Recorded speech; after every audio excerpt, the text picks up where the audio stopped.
Okay, I'd like to call the Carroll County Commissioners meeting of January 25th, 2017 to order. We join you with the Pledge of Allegiance, please.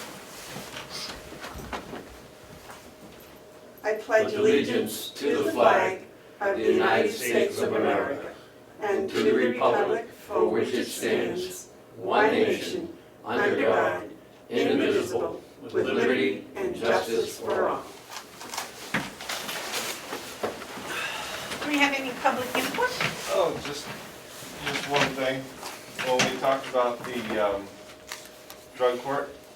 Hopefully, the Chief Justice will explain kind of what it is and give it a little bit of background. But if she just, while she's right into it, can you just have her explain like what it is, basically? I'll probably let Ken, because he went to her presentation, right? Yeah. Could you answer his question? Now? Oh. Well, a drug court is a specific court where not low-level offenders, but people who don't have any violent tendencies, non-violent offenders who have been arrested for drugs, drug possession, other than drug manufacture or drug dealing, those wouldn't be admitted into the drug court. It's about an 18-month long. It's an 18-month long program where the offender is monitored by either the probation department or by the jail in some counties, and they are subject to random drug testing. They have to go through intense drug and alcohol treatment, and they meet with the judge, I believe it's once a month, for a check-in. It's probably going to be about 8 to 10 participants. And it'll be a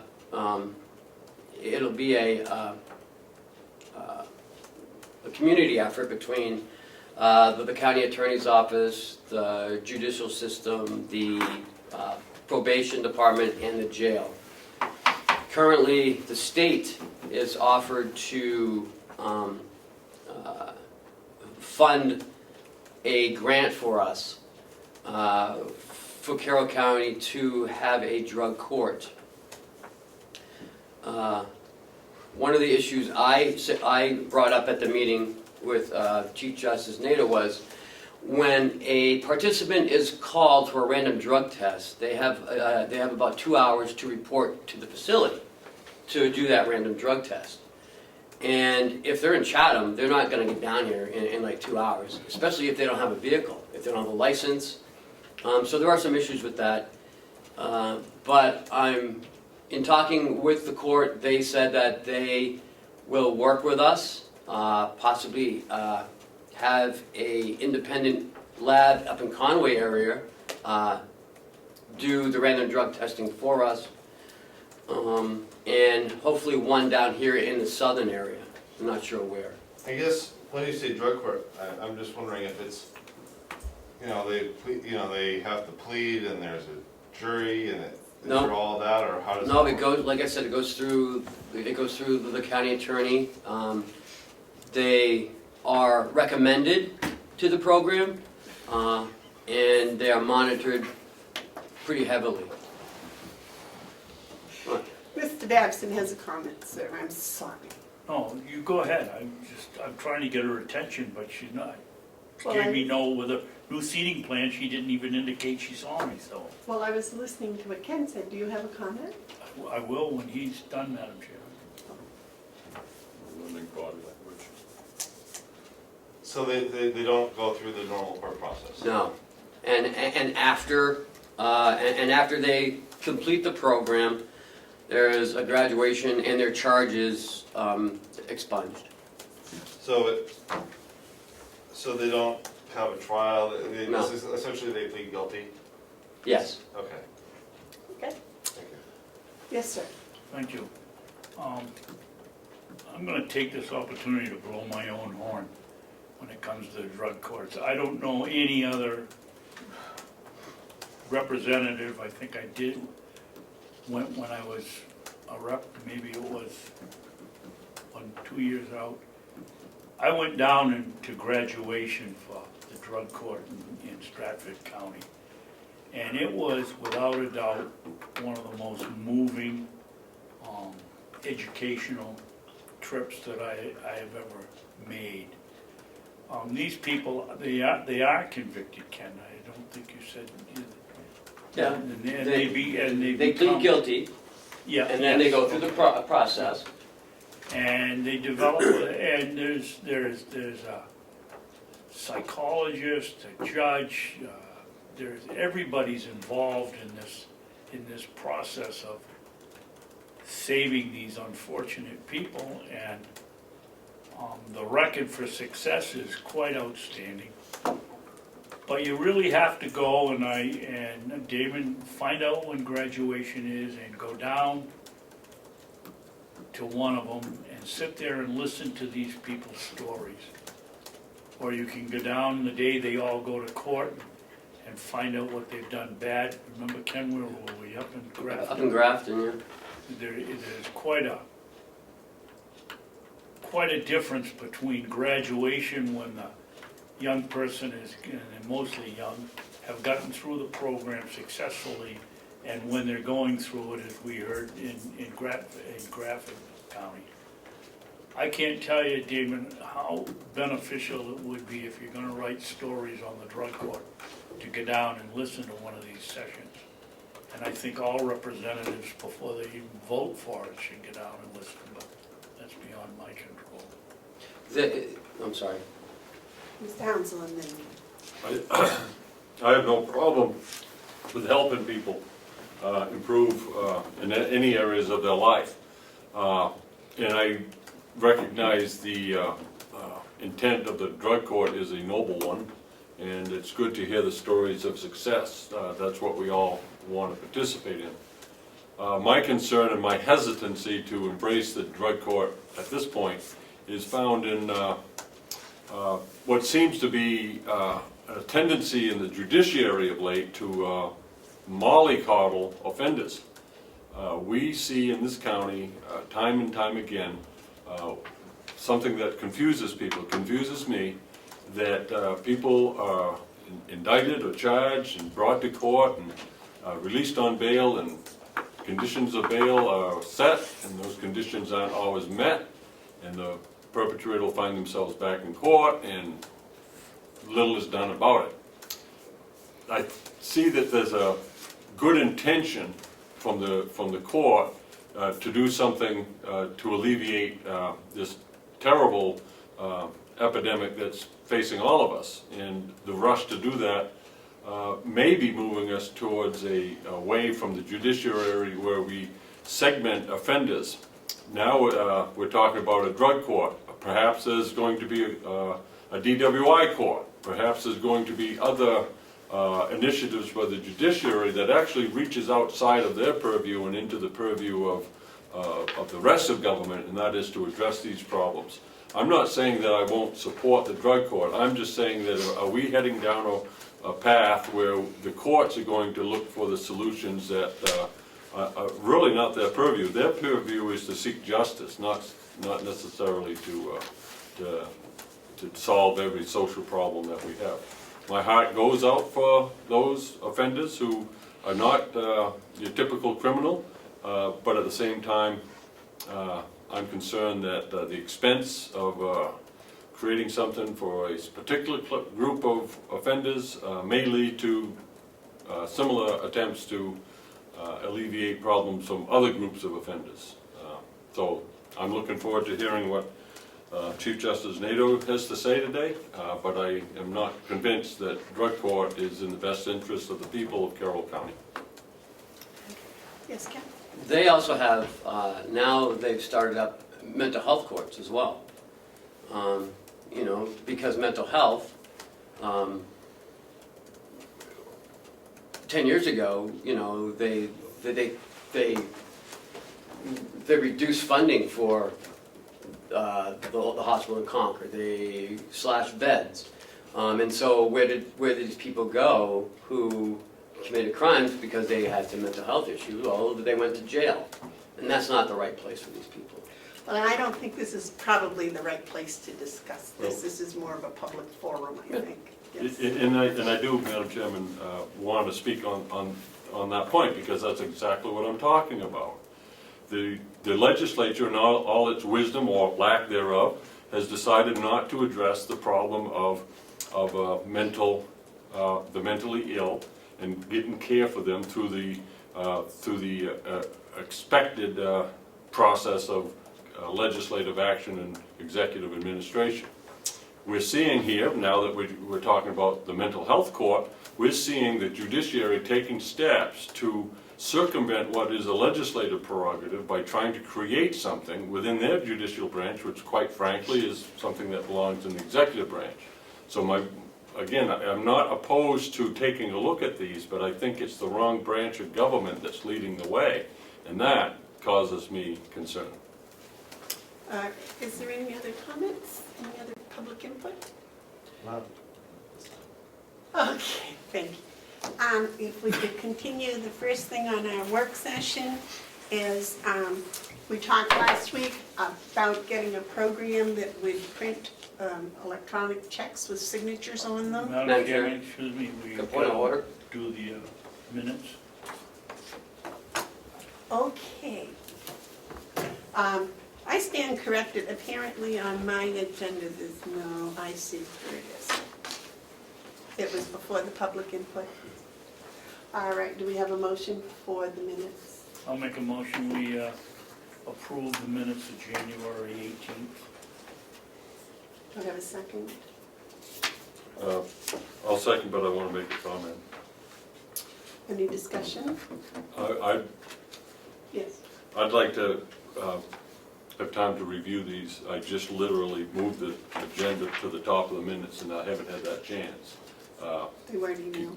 They were not this week, I'm sorry. Okay. But regardless of that, I suspect there's nothing wrong with them, but I would like the opportunity to read them before. Let's just wait for the motion when it comes up and get a chance to read them. Okay. I'm sorry, what was that suggestion? You want to give me a moment? I'll read them now. You want to read them now, Yeah, or if you we want to could wait have a moment. till we get a break and you can really put them? No, I can scan them pretty quick. And there is a motion on the floor, so we just...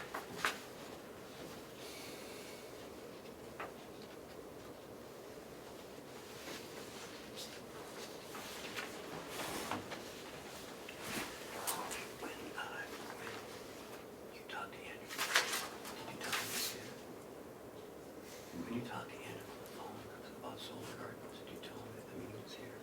Yeah, I think so, yeah. I mean, I set the appointment out and told him we meet here at the Okay. complex. I figure he won't go to the jail. Mhm. That only leaves two places he can. Okay. I would say on page 2, of the generator update, that we should strike Commissioner Hounsell point of order. It's just hanging there, and I can't remember what the point of order was, so I would like that stricken. If that's okay, Madam Chairman and Commissioner Babson? It says Commissioner Hounsell point of order, it's just kind of hanging there. I made when I looked at these yesterday, that was the same point I made. So I'd like The to point of order. Just strike it out. just strike it. Okay. Let's see, I'm down the next one. I remember what it was, but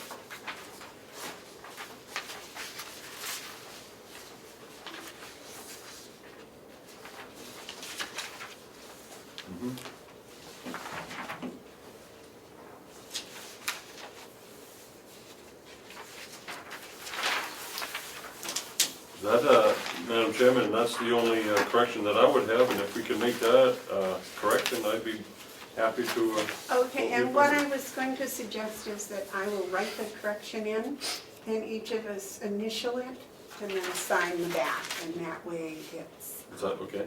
if that would be all right with everybody. Everything? And that way it can't be added to. And Yeah. So you want Just initial the strikeout. Initials here. I wrote the word strikeout, so. Yep, and then sign the back. That's a good way of doing it, Madam Chair. Thank you.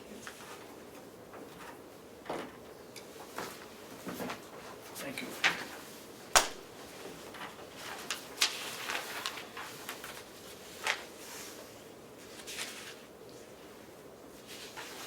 And then if you pass that on to Cheryl and.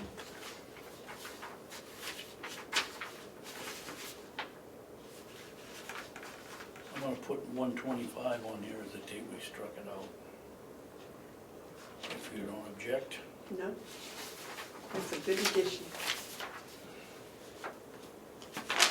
You see, three minds are definitely better than one. Now, Pass it to excuse me? Cheryl, please. That's the hope.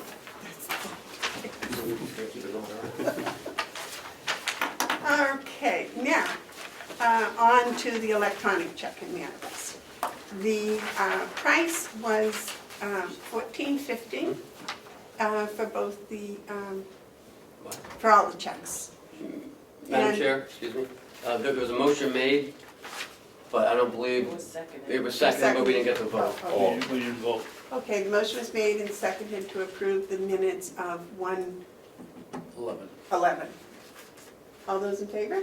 Aye. No, excuse me. January 18th. Excuse me. One page it says January 11th, the other says January 18th. It was the 18th, so that should be the 18th, Cheryl. Okay. Copy and paste. That's a yes on the 18th. Yes. Yes. Okay. Did you change yours, Kenny? Yes. Okay, now can we go on to the checks?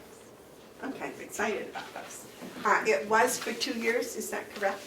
It's up until any time you make a change to the names. So it could, if you all get elected again, nothing changes, we don't pay anything else. So we could It have it for continues. 20 years. There's, Yes, sir. I did some further research because it's the cumbersomeness of having all the signatures on a check. Didn't seem like it was necessary from my experience, and in finding out, it isn't necessary.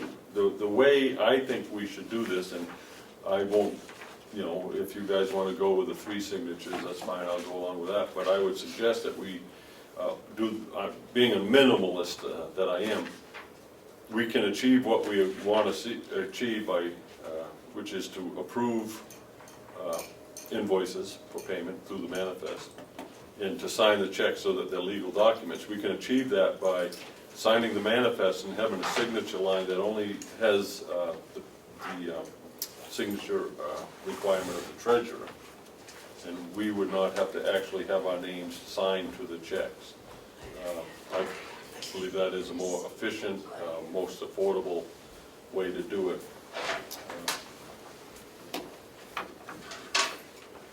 Yes, sir.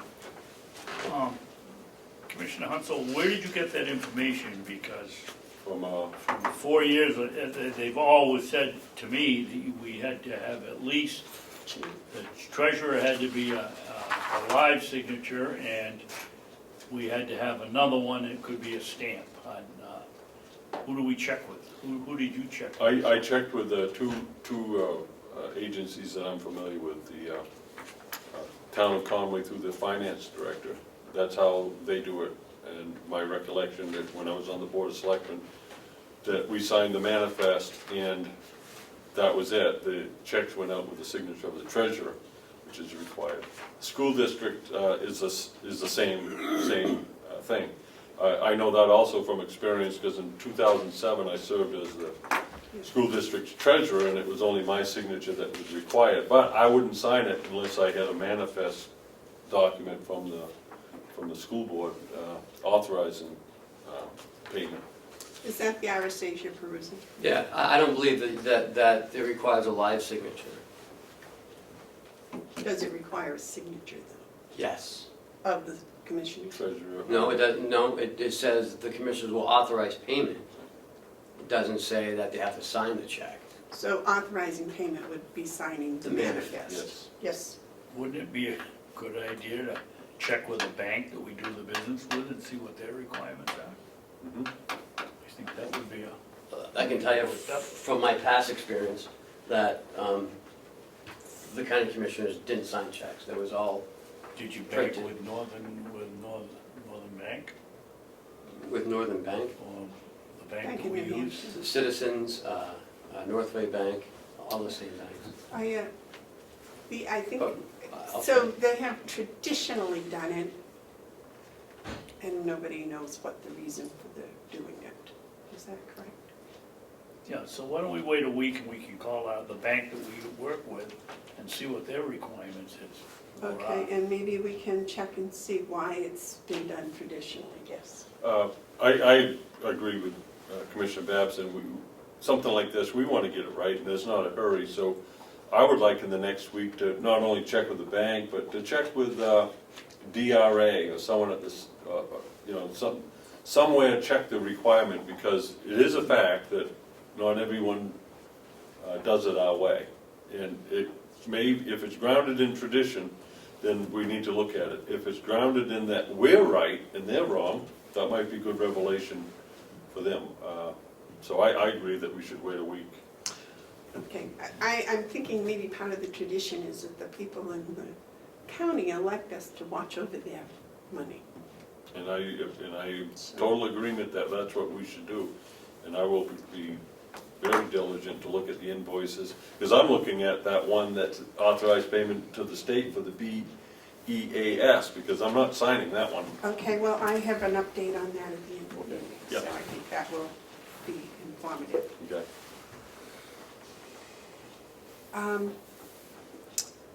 So we have an appointment at 9, and we have one at 10:15, and we have one at 11.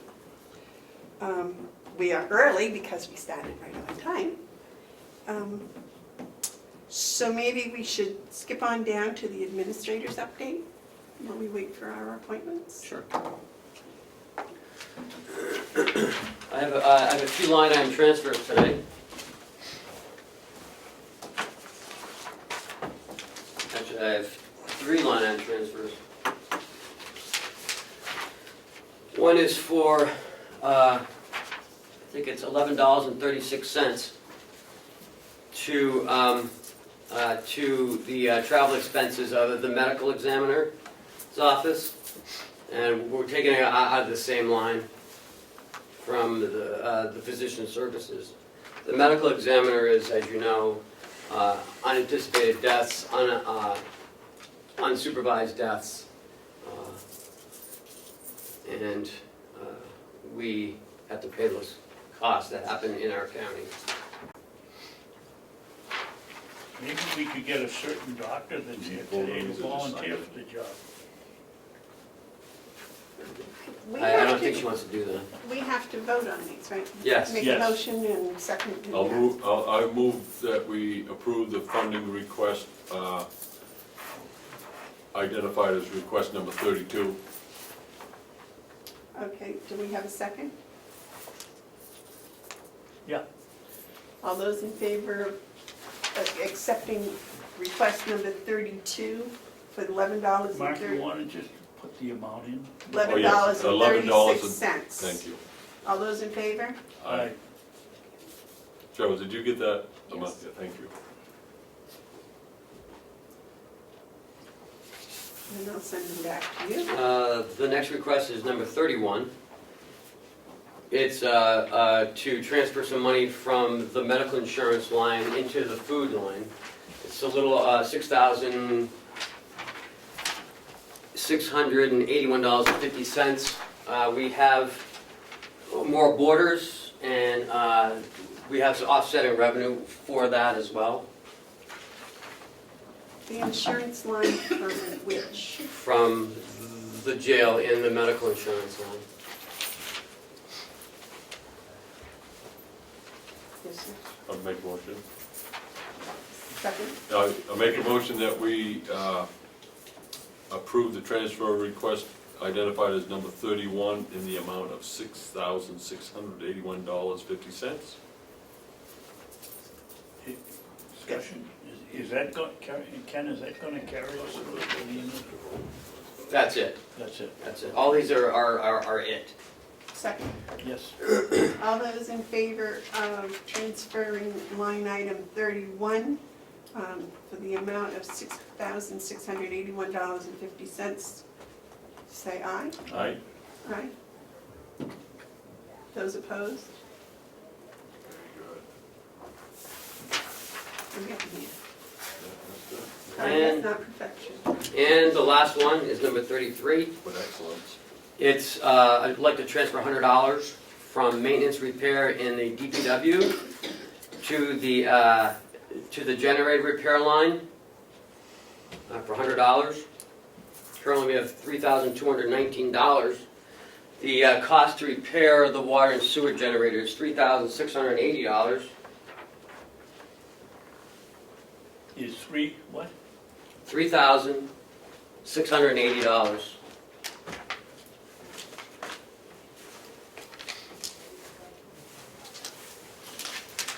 Maybe I'm slow, but why are we, let them look at it and see if they can figure it out. Hold on. 33.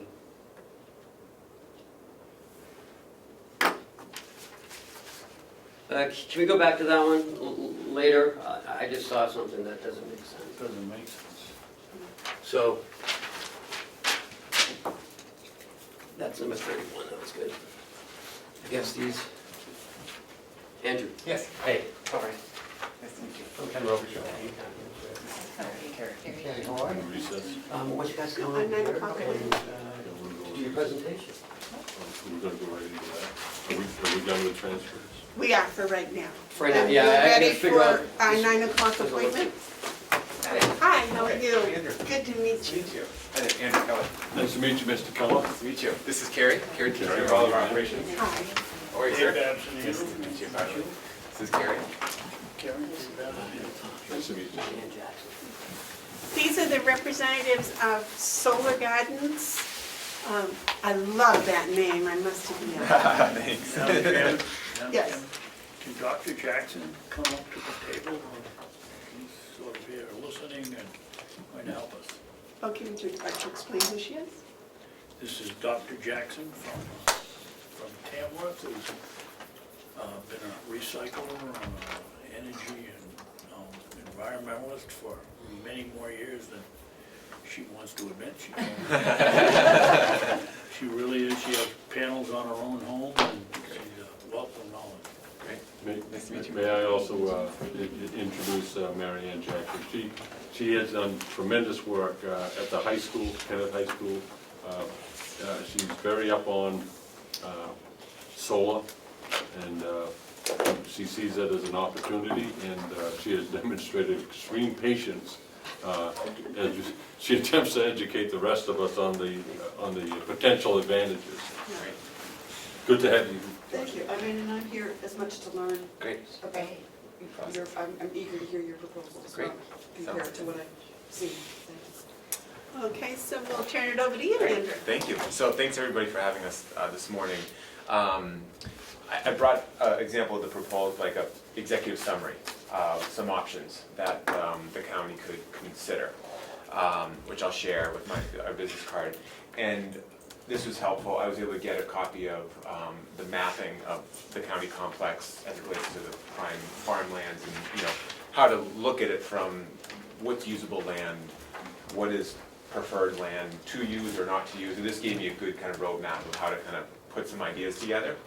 And then this morning we came up a little bit early and we were able to drive around a little bit and just physically see, because I may look at maps all day long, it doesn't matter until I get out there and physically look around.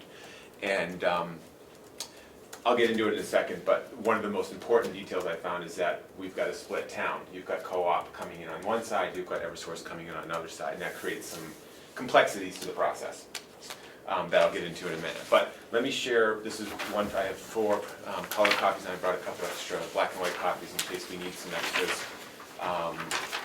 But let me start out by showing you over here as well. Cheryl? And do you have another copy for Damon? Yeah, there you go. Yeah, I think I brought just enough. I know, oh, we've been here for a second. Mark, this is Damon Steer from Conway Sun. Oh, okay, How's great. it going? All right, nice to meet you. We saw you in Conway. Yes. So anyway, so let's start with a quick background. So New Hampshire Solar Garden is a company that I started about just 3 years ago now. The concept behind New Hampshire Solar Garden is a law was passed called group net metering, or as we like to call it, community solar. And the concept behind community solar is very, very simple. We're able to take one location that is good for solar exposure, and we're able to build a solar project, connect it to the electrical grid system, and then share the power with another location. So you don't physically have to have a solar array connected to this building to show benefit. You can get additional benefit when you do attach a solar array to a building like this, because you can offset some of the delivery charges that you are charged on your electric bill by Eversource, for example. So there is a little added benefit of putting a project as close to a building where you're using the power as possible. But the benefit of this new program allowed us to use what I personally, and my personal opinion, for whatever it's worth, with solar is not meant to be in my backyard. It's meant to be used at places like landfills. We do a lot of projects on landfills. We have the largest solar project in the whole state in Milton, just not far from here, on their landfill. That, to me, is where solar is meant to be. In other states, they're putting up solar everywhere, and good for them. That's their choice as a state. But my perspective, I've done a lot of work in some of those other states, but my perspective is, where can we put solar where it's not going to impact future development, where it's not going to affect farmland, where it's not going to affect view sheds that sometimes neighbors are concerned about. Even though solar is pretty low profile, it's there. People see it. Some people love the look of it. I love the look of it. Some people don't. You know, and out of respect, this law allowed us to be able to build solar projects where an organization, a town, a county, private landowners see value to create new revenue streams for that organization. So over the last couple of years, our challenges mostly as an organization has been, it's a brand new program. And New Hampshire has been arguably a little bit behind compared to Vermont and Massachusetts and some of the other states. But the good thing I'll say about New Hampshire is they were able to learn from the other states. They were able to look at what went really, really well in Massachusetts and what went really, really bad in Massachusetts. And they got to see some of the good stuff that happened over in Vermont. And they were able to craft this program. And what happened over the last couple of years is there was a big push of more solar into our state because of this program. There were a lot of people and a lot of organizations that had use a lot of electricity, but may not have a lot of land available to them, or their roof may be limited in size, or it might be an older roof. So having this ability to put the solar array in one location and share it in other locations is a really valuable opportunity that opened up a lot of doors for towns and schools and counties and nonprofits who otherwise, unless you want to get into the business of being in solar, which is always a question I ask, different organizations I work with. If you want to be in the business of solar like I am, go float a bond, own the array, do it, hire somebody to build it for you. But you're in the solar business now. You need to be able to manage it. You need to bring your staff up to speed on maintaining it. And sometimes that's just not, and on top of that, you're leaving about 40% of the tax credit value off the table because you're a tax exempt entity typically. So third-party ownership makes sense. And I think, there's been some research, I think, to date on probably the importance of looking at how you could work with a third-party organization to bring these solar projects, to the county instead of you physically owning it and getting into the solar business. So what we typically do is we look at the solar opportunity in a town, for example. And I'm going to use Milton as an example because it's up and running. We have other projects too, but it's the biggest. It's a scale to what this proposal represents here. It's a reference that you can check. You can speak with the chairman of the board of selectmen down there to understand the process of working with our group. But what they did is they looked at where do they have land that's has no value to them, and they have two landfills. They have a newer capped landfill, which is where the array is. In this picture, in the top right corner there is the Milton Solar landfill that you can see a small picture of behind their Department of Public Works building there. And they have another older landfill that they turned into a baseball field many years ago. They are now not using it, and now we're in development on another solar project in that case. And the value is that they get to lease the land to us, we get to build a solar project, and we get to offer them discounted power for all of their needs. And again, this was a question I think that Dave and I chatted a little bit about the tax impact. You know, in a town, for example, this is town-owned land. There's no tax revenue coming from town-owned land. We can create a tax revenue for the solar project as well. So when a town looks at this opportunity, looked at it from three perspectives. They can make money by leasing land, they can make new income from the taxability of the project, and then they can save money on their electric bill. And the value to organizations, especially risk-averse organizations like towns and schools and counties, is that you've got this lease payment and this tax revenue that's fixed revenue to the organization. It's money that, just like if I was a business owner and I wanted to lease a piece of land from the county, that's land, that's that revenue coming in every year, year after year after year. The one thing that gets into the sticky area, the gray area, is how do we all decide what the future rate of power is going to be? You know, and how does the county decide if we enter into an agreement to buy our power from these solar projects on our property? What happens if power rates go down? We all know what happens if they go up, because you're going to have a fixed, you know, price for your power. You're going to have a fixed escalation rate. So you can look at a chart, which I have it on the second page. You can see what the rate's going to be in year 17, at year 15, at year 20. So you have a known factor, whereas currently you don't have a known factor in energy. You might go out to market every few years if you buy power from a competitive supplier, but that rate changes. Whereas a program like this, that's the value of solar. You have a fixed price for your power. But again, the challenge that a lot of towns have and organizations have is we can all be the smartest people in the room, thinking that we know exactly where power is going to go in the future, but I guarantee you we're all going to be wrong. So the power portion is where there's risk. And unfortunately, you can't really have your cake and eat it too, but the reason we bring in the land lease revenue and potentially the tax revenue as a piece of the equation is that becomes your insurance policy. So if you're saving money every year on what we're selling the power to the county for, but for some reason in the future, out of all of our control, the rate for where you could have bought power in the market is down here, and you entered into a contract to buy power from an entity like us up here. The good news is you've got this land lease and tax payment coming to you that's basically like an insurance policy that can help bridge that gap, if that ever happened. Okay. The problem is, we don't get the tax payment, the Right. town of Ossipee does. So You town of bet. Ossipee would certainly love us. They would, and it's a new form of revenue that they're not otherwise getting. So that's maybe helps bring the whole concept together, because the reason this is also a valuable proposition to towns in that example is that now it's a new source of income. Like in this example, like it's a new source of revenue for the town. So if they're getting something out of it, you're getting something out of it, it's everybody can work together, you know, from a local permitting perspective, siting the array at the right location, all those parts of the development process, which is where all the risk is, and that's where my company comes into play. There's no cost to the county for any of this except reviewing the land lease and the energy agreement.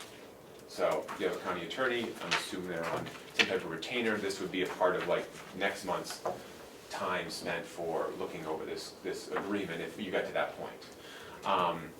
All the development, all the cost to get it permitted, all the cost to build it, maintain it, operate it, and insure it is all on us.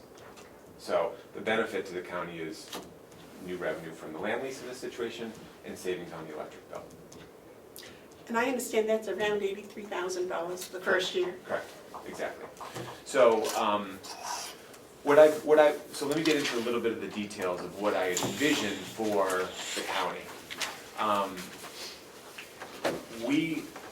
To what I said earlier, we would want to look at this map with the folks here at the county to figure out where does it make sense to put solar.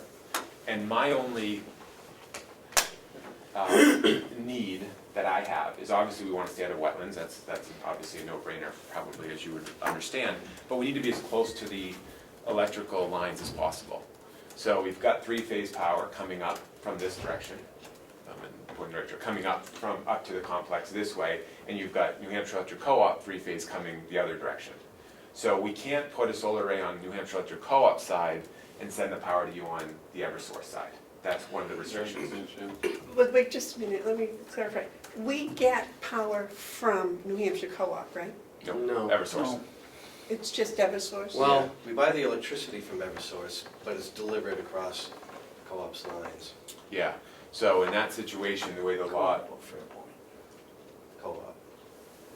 yeah, so there's the electrical infrastructure in the area is co-op's lines and Eversource's lines.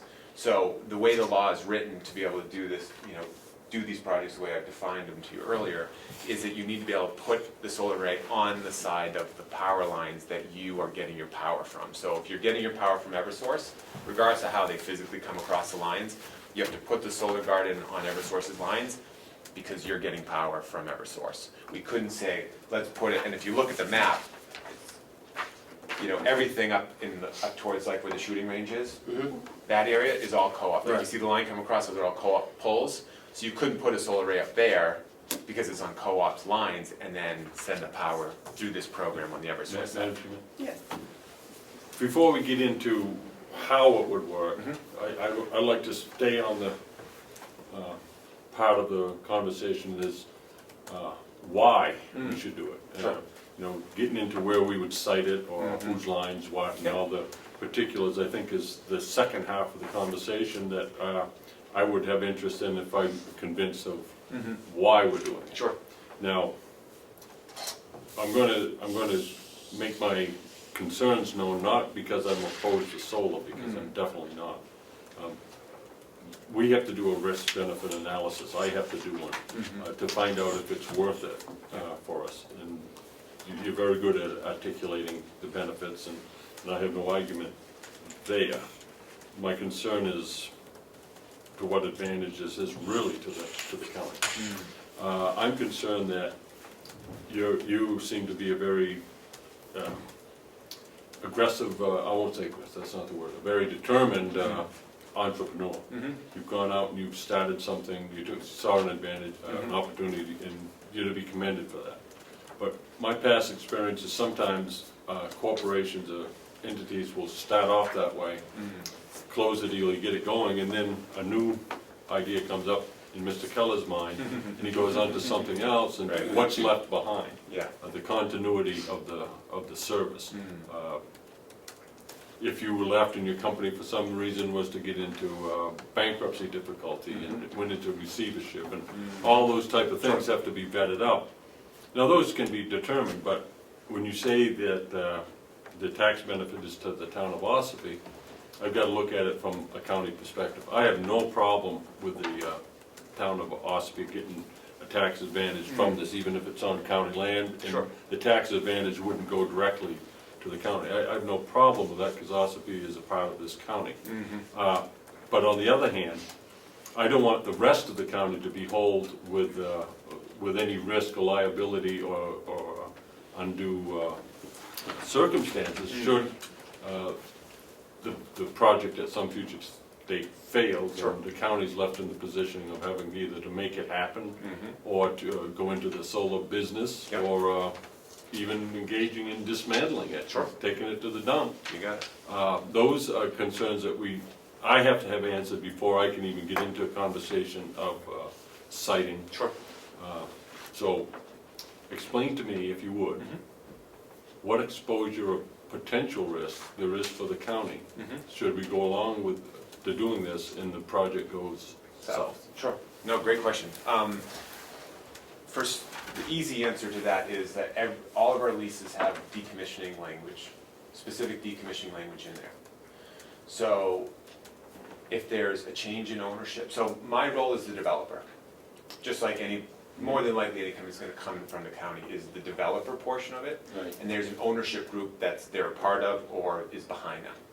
So the developer or / installer, depending on who you work with, is the one that oversees everything from this conversation to when you cut the ribbon, when you turn the array on. So is Solar Garden the owner or the developer? New Hampshire Solar Garden is the developer, And the owner would be, an entity that we create, and then we have our investors that come in behind us. Any third-party ownership structure will have a little bit of a cart before the horse? No, Well, it is a contractual relationship. We could agree to have you develop the land. Yep. And I'm sure it would be done appropriately, but then we're left wondering, while you're doing that, who are we gonna be dealing with in operational side of it? So the way we structure our company is pictured almost like a property management role. So I wear my development hat for the next year, which is typically what it takes to develop these type projects. And then once the project is turned on, before we even start development, we have our ownership group in place. Because the ownership group has the appetite for the federal tax credits. And they have the bank account for, in this case, you know, it could potentially be, you know, $6 or $7 million. Who's the owner of the Belton? I have one of my partners, out of Durham, New Hampshire, is the ownership group behind that. So they're in the real estate business, so we develop it together. And then I stepped away as the developer and they own it and then I operate it for them. So from a property management perspective, all the maintenance of the array, my company is out there. Solar garden? Yeah, mowing the grass, taking care of any like. Okay, so you're not just a developer, you're a developer slash property management? Correct, absolutely. Because because to your point, and I see where you're going with that, is that, and this happens in most developments, is you've got somebody that comes out in front of you, explains all the benefits, gets you all excited about it, you get going, and then they hit the road because just that's the way it works. It's like with a Home Depot or, you know, Rite Aids and stuff like that. But my role, because I live in New Hampshire, I've run many businesses here, this is my community, and the value proposition to my ownership groups that I work with, and I have one primary group that I work with from all my New Hampshire projects, is that they need me to stay on, because they recognize that they are not a known factor to you. They are not in the public, they're not the one in the press, they're not the one taking care of these projects. They're the ones I wanna know who they are Yeah. before we go much further. Absolutely, and we would share all that information, we'd be totally transparent with that information for you. But at the end of the day, it's my company, it's my reputation. When you call my references, when you call Milton, they're gonna talk about who I am, not about the ownership group. All that matters they care about there is that their land lease every year comes and there's a check written once a year and the savings, you know, that they're saving their electric bill is paid. That's what is the value, and the value of the agreements is that there's assignment rights. So if there was ever a bankruptcy type situation, whoever the ownership is, you could transfer and assign that to, let's say there's a bank loan, for example. What I've said to people in the past, and it sounds silly, but sometimes the best thing that could happen is that an organization does go out of business. Because out in the future, if most of the debt has been paid back to like a bank, for example, they may come to the county and say, you know what, we don't want this thing on our books. You know, you want to buy it for 10 cents on the dollar, and then you get all the benefit from that point. And all you're doing is having an electrician come out once a year or a couple times a year to check on some of the electrical components. So. And we can do that anyway. And there's that option as well. Like usually what we do is after year 6, because all the federal tax credits have been used up at that point, then you have the right to change ownership without any complicated IRS issues. So we have decommissioning language to protect you. If that all happened, and the solar industry just went south completely. There was no value in solar in the future. The panels had no value. The metal that the steel that we used to put the racking together had no market value. There's decommissioning language, and the hats would have to be taken care of, no matter how it works. In some cases, we'll put a bond. Some towns want a bond, a decommissioning bond. There'll be construction bonds, but that's part of the construction part of the process. But a bond for if everything else fails, and that language in the agreement is still not satisfying your concern from a risk perspective. There's, typically it's about $100,000 per megawatt, just as a benchmark for what it costs. I mean, installing is expensive, ripping it apart is labor, future labor costs, future machine costs, and some of the material. But decommissioning also would involve legal costs, because if we're breaking away from an agreement, we need to do that right as well. Well, no, not necessarily, because if the organization defaulted and a decommissioning step had to take place before the end of the term of the contract, then you're in full default, so and you would read this in the agreement, all the rights to the landlord of the land would be in your favor. There is no legal, we default, there's nobody that's gonna buy this asset, and it's literally a bag of bones in the back 40, then that's what that bond would be used for. Do you have canned language that we could look at to see Yeah. what what a contract like that, Definitely. agreement like, look Yep. at? Absolutely. And am I clear, you can offer a decommissioning bond? Yep, absolutely. That will be good for 10 years? or 20. 20 years? The life of the contract. Okay. So what we do is we kind of have like, what we've done with like Farmington, for example, is they were comfortable with the language, so they wanted the extra piece of insurance. Mhm. Okay? I can see that. And we said, that's fine. The reason we have a contract is because of, that's our position, is we have a contract for this reason. If you want extra insurance, and the cost for, you know, $100,000 bond per year is about $1,000 for a decommissioning bond, it gets reduced off of the lease value. It's your request. You want extra insurance, just like you went out and bought extra insurance. So they chose to go down that path. Conway chose not to. For example, they've chosen not to go the extra mile because they feel comfortable with the language, or they see the value in the asset in 20 years has value, so they're not as concerned. Different positions, different towns.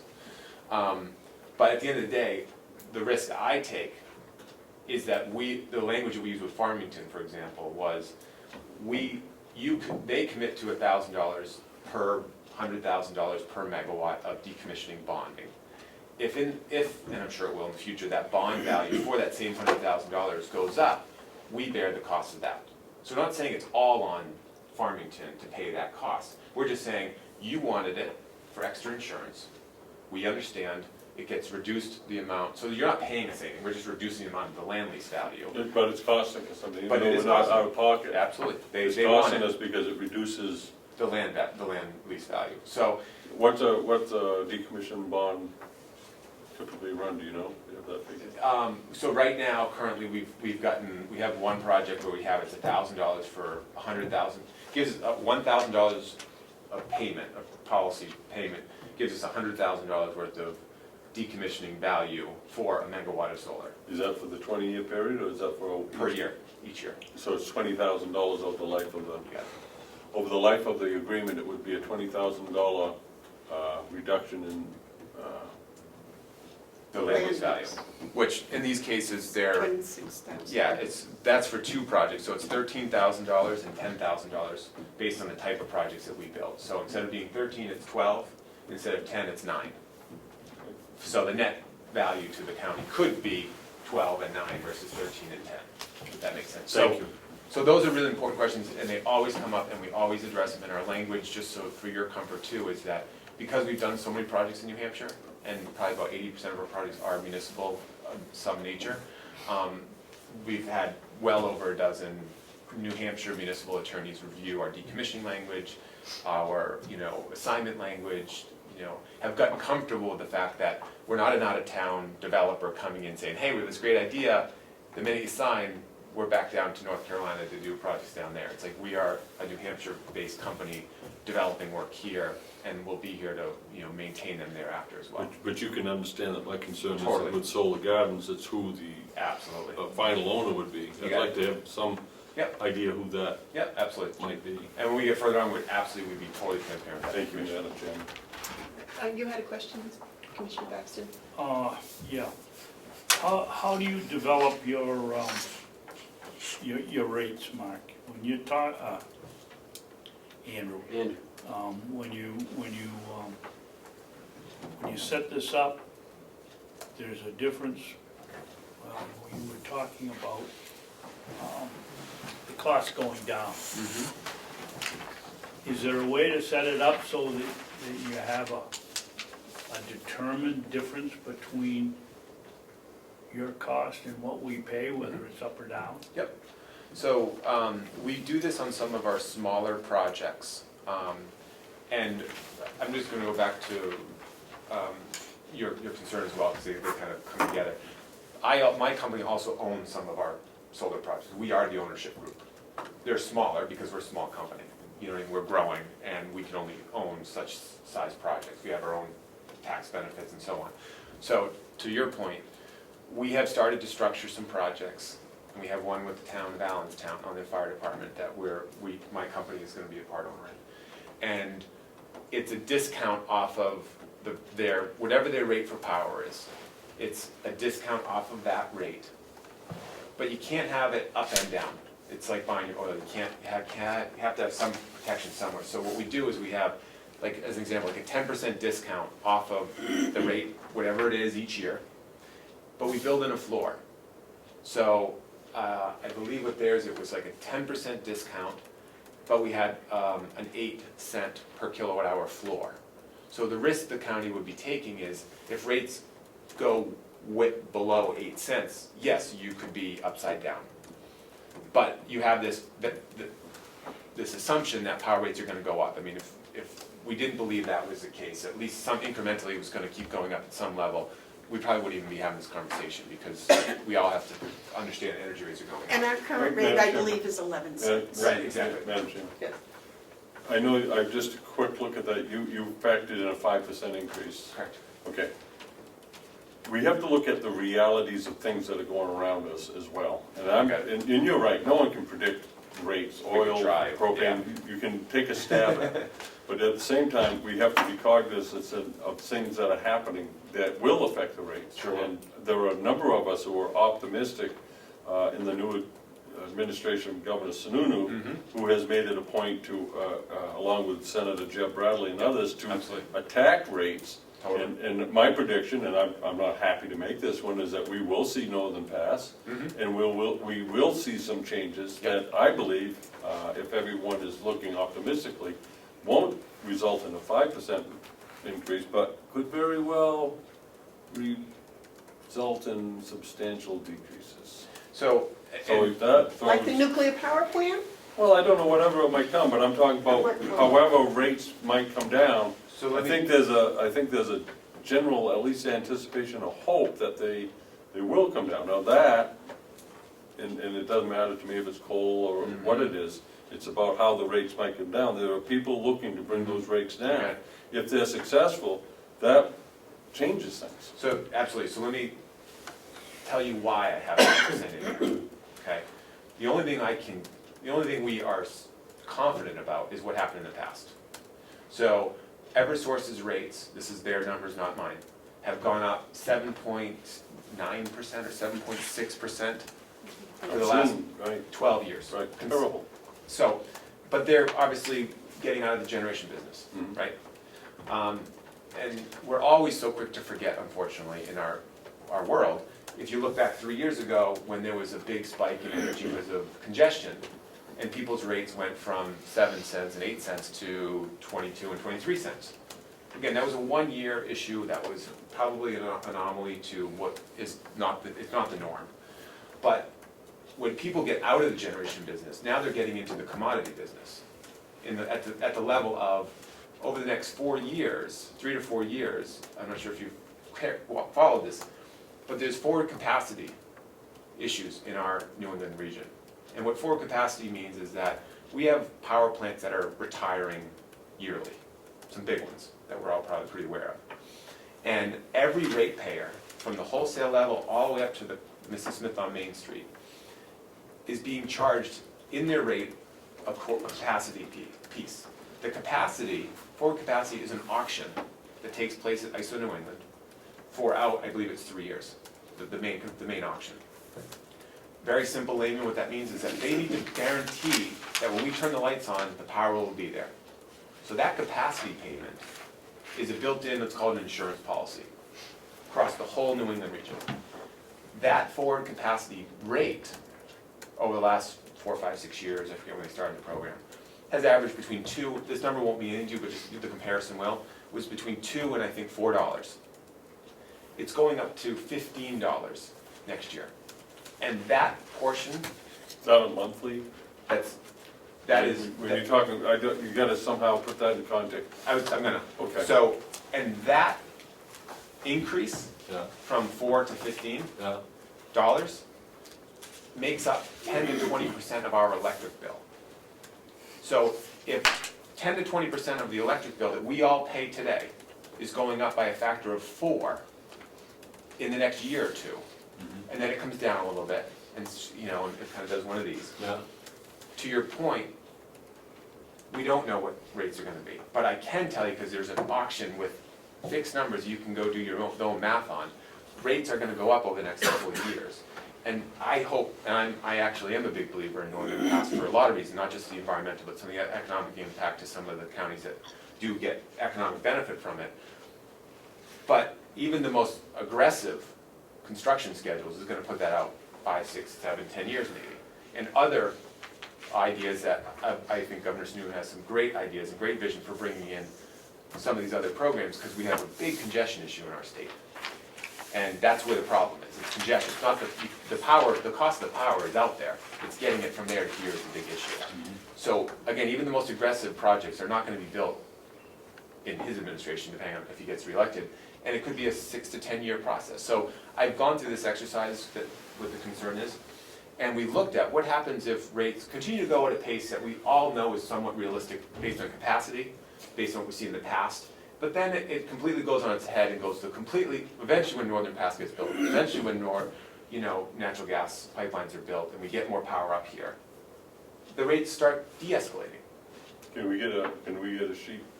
I have a user-friendly No, version of that you can plug and play. Yeah, if we could see, And you know, it's- like in years 10, Right, we start seeing rates coming Exactly. down. A 5% increase to 10, and then maybe And then- 5% increase. exactly. For And the I next- did that exercise after Summersworth. We were awarded the Summersworth RFP for their landfill. I think that'd be a good exercise. And what it does, it builds in your land lease value. So I Sure. take the land lease value, you won't have tax revenue, and the energy savings expectation, and how it comes up, it comes down. And you can I will guarantee you can make it go in the negative. I promise you could, but my position is it's an unrealistic Mhm.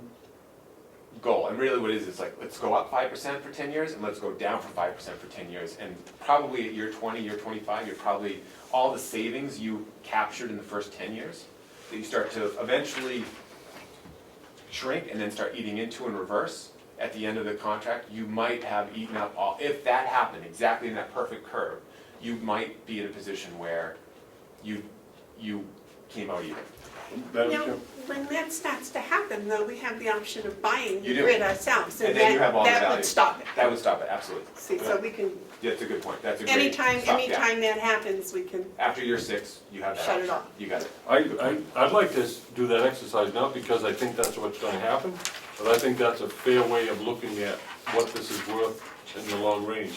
Could you redo this sheet for us? What I'm gonna actually, And have the first 10 years be at a 5% increase? it's a plug and I don't play. wanna spend the time doing it, he's Okay, yeah, I'll- developing it, you sure. can do the math. But you can do all the numbers I'll do that it. you I don't want. need to only do that one number. okay, you wanna see up 5%? 5% up for 10 and Yep. 5% down for 10. No Let's problem. take a look at Yeah. what it's worth over 20. I think that's a fair way to approach It it. will take me literally 5 minutes to do it, and I can send a copy through. That would be great. And honestly, it's the reason why Summersworth made the decision to go with us, because we articulated the risk that towns and counties are not in the business of taking risks. See, for us, we have to measure risk. Exactly. We don't have to measure solar, we don't have to measure wind, we have to measure risk. Totally At agree. the same time you do that, could Yeah. you compute what our cost would be if we bought it at year 11, year 12? Yeah, absolutely, yep. Okay. 6? Yeah, year 6, I usually do 6, 10, 15, and 20. I usually do it in kind of those 5-ish year increments. Yep. No problem. Great, Mr. Babson? all right, Just listening. okay. We went deep in the weeds there. Dr. Jackson? Yes, a question? Thank you. Can you describe, I'm familiar with power purchase agreements, which I feel like we've been talking about. Yep, the component of it would be a power purchase agreement. Can you talk about the difference between a standard contractor who would do an array through a power purchase agreement, Yep. and what makes you different? Sure, great question, actually. So I think the difference is that most of the other organizations in our state that will come in and just offer a power purchase agreement, and the acronym we use is a PPA, just for simple. So somebody who comes in and says, we'll sell you the power at this rate under a PPA agreement. They're not giving you land lease value. So we're paying the county to lease the land, and we're offering them a discounted rate for power under a PPA. So you're losing, and that's what I said, I think, earlier, and that's what this spreadsheet kind of shows, is you've got this built-in insurance policy. So and that's what this spreadsheet will show, is that you take into account, we're starting our power rate at this number here, and we're comparing it to this number here. And they're both gonna do something like this. But let's assume it does something like this, and then one of them starts to do something like that, what happens? And the built-in value to what our proposal is that you've got this land lease payment to the county, which is cash. And what I built in here is what is the equivalent, and this will change because I'll take out the tax piece of it. What is the fixed per kilowatt hour, per cent, like dollars and cents, like cent, built-in hedge or insurance policy to the county? Because you know, the county knows, in this situation we have, in this perfect situation, we would have $46,000 a year in land leases paid to the county in that first section And under how land many lease. acres is being These covered? were gonna be for a total of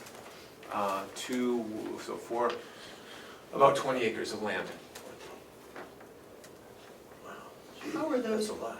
how is that value of the land lease determined? How do we come up with the number? Yeah, It's all based on a rate of return that we need to meet with our underwriters. So, and this comes up sometimes with certain organizations, like sometimes tax is more of a concern in a community than revenue. So what we've done, we have a certain amount of money to share with the community, okay?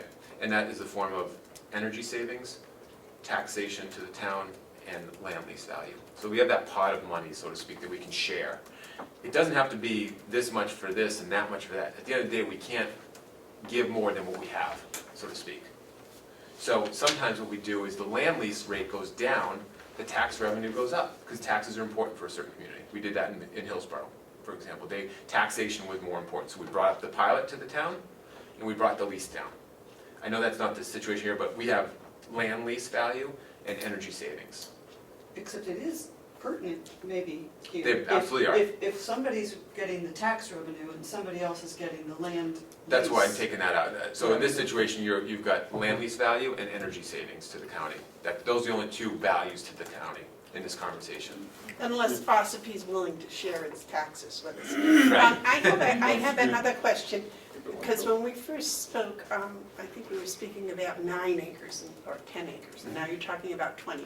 Are you making more electricity than the Yes. complex is going to use? Yes, So you're selling electricity, the extra electricity, that's where you're making your money, well, there's in a sense. in a way, but what we're doing is, if we don't do that, then I'm trying to bring as much value to the county with land leases. We could do one project and sell it just to the, the amount of energy the county uses is equivalent of about that 9 to 10 acres we talked about. Okay. But there's rules in New Hampshire that allow us to build more, because we can sell the power to the wholesale market. And by doing more solar projects, if the county is interested, you don't have to, this is just the best case scenario, you get more land lease revenue.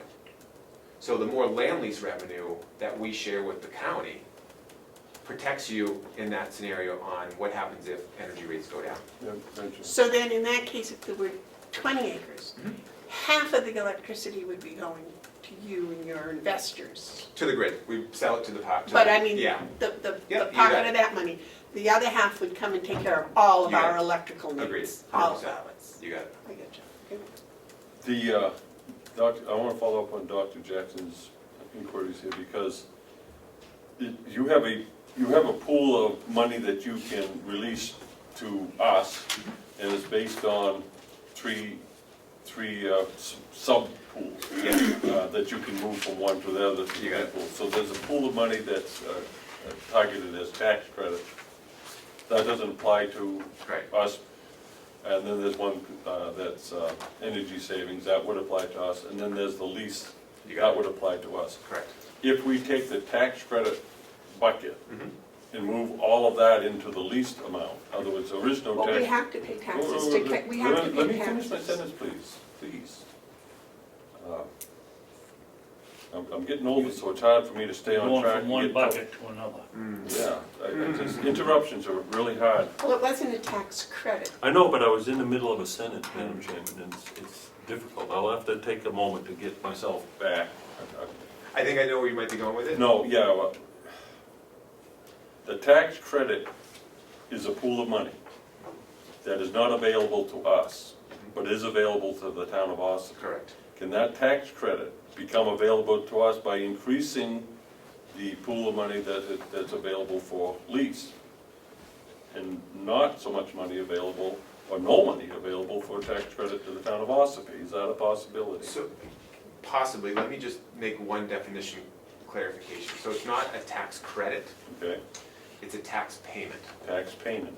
So, Payment in lieu of taxes. exactly, the Payment. pilot acronym. Okay, so can, understanding how pilots work, that is arrangements you would work out with the town of Ossipee. Correct. If there's no money available to them on a pilot, then there's that money available to the county Yes. for increased Yes. lease purchases. I think that is more reflective of the county, and again, it's not because I don't want Ossipee gets tax credit, but if this is a county operation, I think that that little bucket of money should go into the other bucket of money. Agreed, 100%.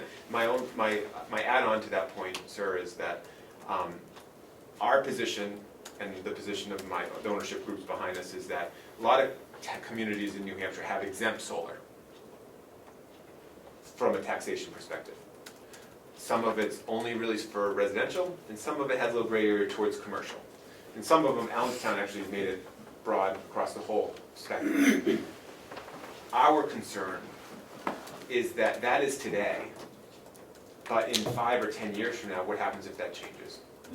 So there might be a way to say to the, depending on the relationship with the county and the town, to say, okay, we know this, you're getting zero now. And we have this group that has this much money to give, to pay for taxation of the solar projects. Let's share that. You get something, we get something. But I personally I feel less comfortable, and this may seem counterintuitive from a business perspective, I don't feel comfortable going on what is today, that if there is a tax exemption, and I didn't look it up to check, but if there's a tax exemption on solar today, I don't, and I know my investors would not feel comfortable not having some type of agreement.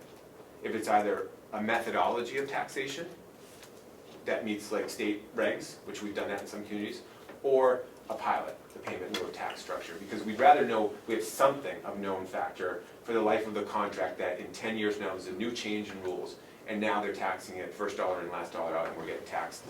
And then we do go into bankruptcy because we can't pay the taxes on it.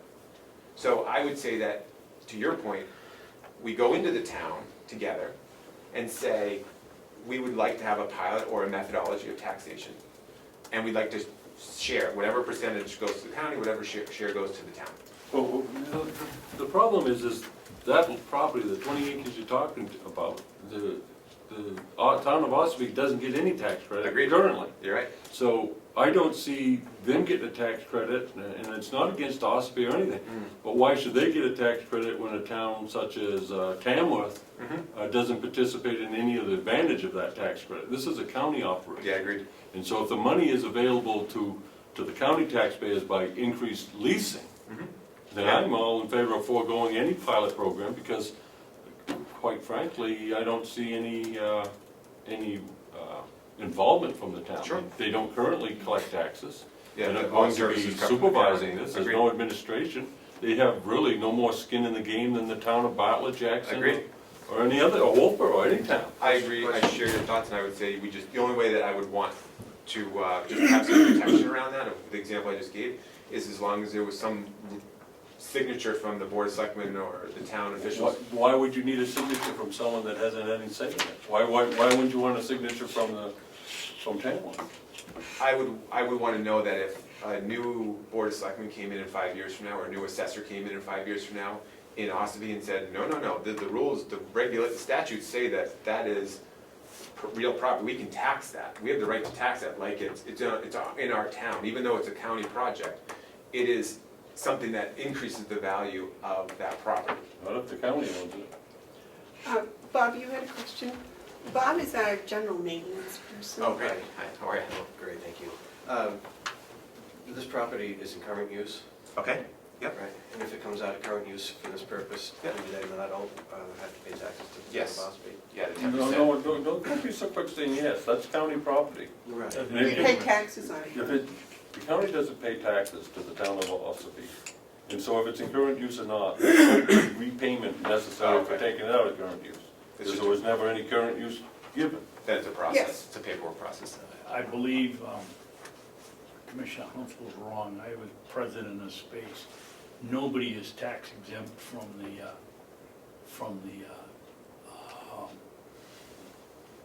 Current use. change of use, Yeah, current current use. use tax. Plus, if we put it out there, out on that side of the road, that's not in current use anyway. The rest of the land is. So, I mean, it's- But it's a I process do we believe have we to do pay look at. taxes to Ossipee, do we not, Ken? yes, we do. Yes, ma'am. Property taxes? Yes, sir. The county pays property Yes. taxes? $7,000. Why? I've been questioning that since I got here. Maybe something to investigate. Well, I think that's something I'd like to investigate. Can we find out why we pay property taxes to the town of Ossipee? We only pay on the buildings. It doesn't matter why we pay property taxes to a town if we're a government entity. Yes, Doctor? I'm going back to the group metering, Group net and metering. I'm going back to the concept of a project that does the electric demand for here Mhm. as opposed to the wholesale Mhm. excess. You got it.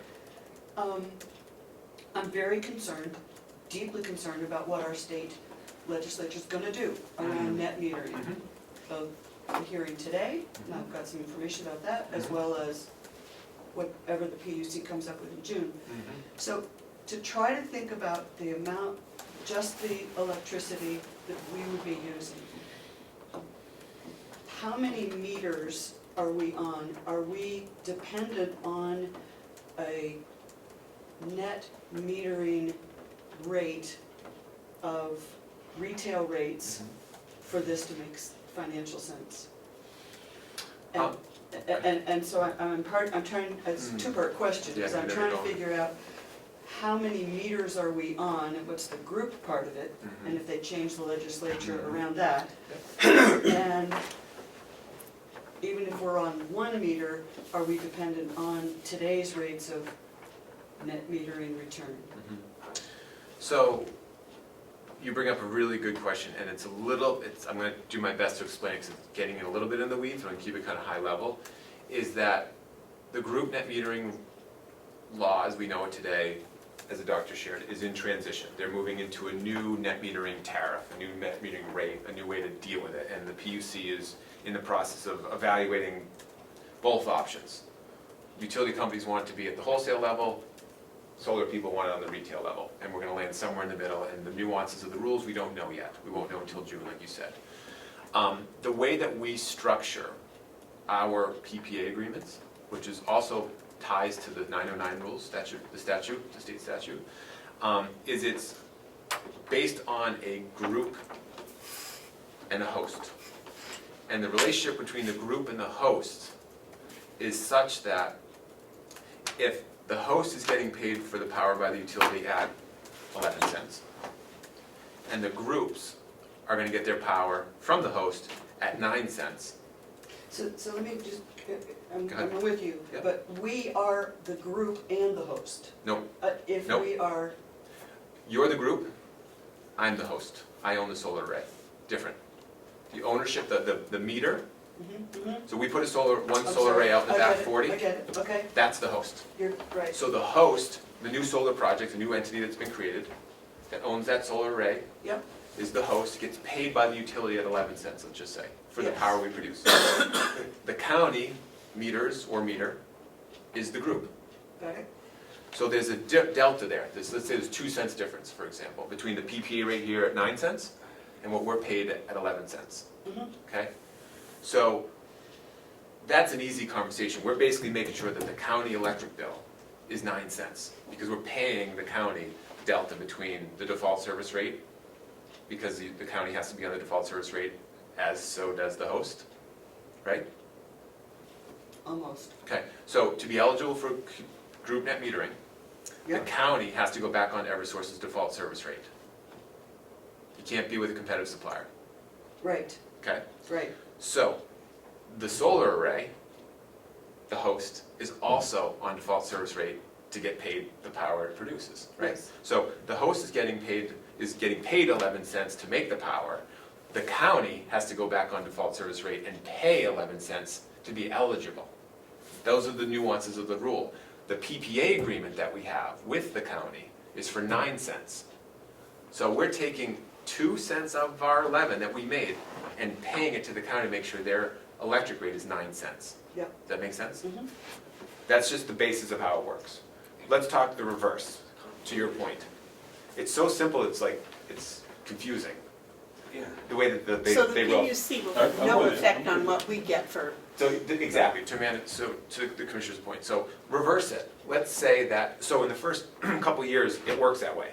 Or the rules change, excuse me. And the new net metering rate tariff is 10 cents, done and done. For every unit of energy we produce, we're gonna pay 10 cents. And the county has a PPA for 9 cents. It's still working. But what happens if default service rate with Eversource goes to 7 cents? And you have a PPA with us for 9. We're collecting money from the county. Because at the end of the day, the county bet on a PPA rate of 9 cents. 9, right. So however it nets out, the PPA value is what goes into my pro forma and goes into your risk analysis on what happens if the electric rates go up or down. And the PPA that we have, we had one of the past commissioners from the PUC, right, he's in the private sector now. It had to meet the certain regulations of that give and take relationship.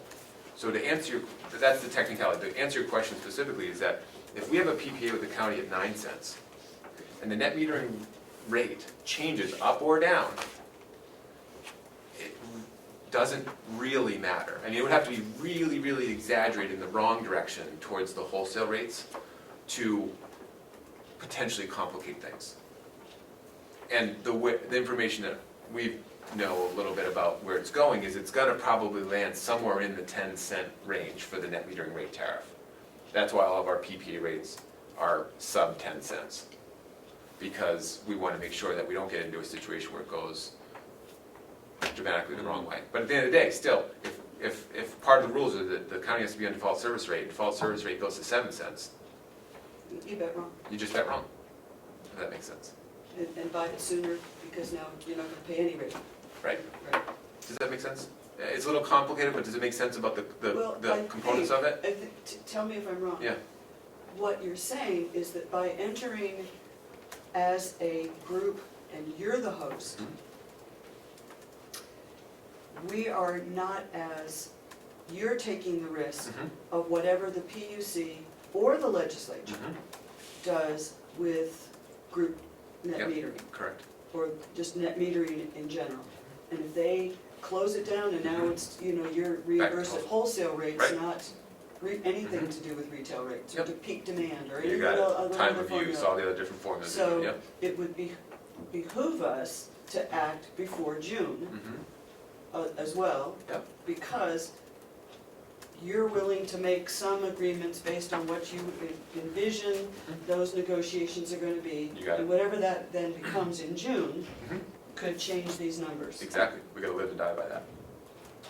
Am I making sense to folks? right, that's one of the reasons that I was concerned about getting kind of a ball rolling here and getting a little idea as to what we were going to do before, I said warm weather, before June comes, because Right. if whatever they set in stone, then his agreement's gonna change too. Yes, it will have to adjust. Absolutely. Whereas if it's made in March, Right. then you're taking the same taking risk, kind of. You got it. So what's happening in June? That's when the PUC. PUC has to hand over the new Do program. they do that every June? No. This was a result of the original net So metering. why wouldn't it be more prudent for us to wait until we see what they do and then take a look at it, because it will have been established a little bit more? Right now, it looks like we don't know what they're going to do. What they do may be to our advantage, may be to our disadvantage if we join into something at this time. Why wouldn't we wait to see where the PUC's settling on this? The devil you know versus the devil you don't know. Well, I don't want to deal with any devils. I Yeah. want to deal with, I want to deal with, what is the best course of action if we're going forward? Should we wait until we have the dust settles with rates? Or should we go in on the idea that, they're going to be all right?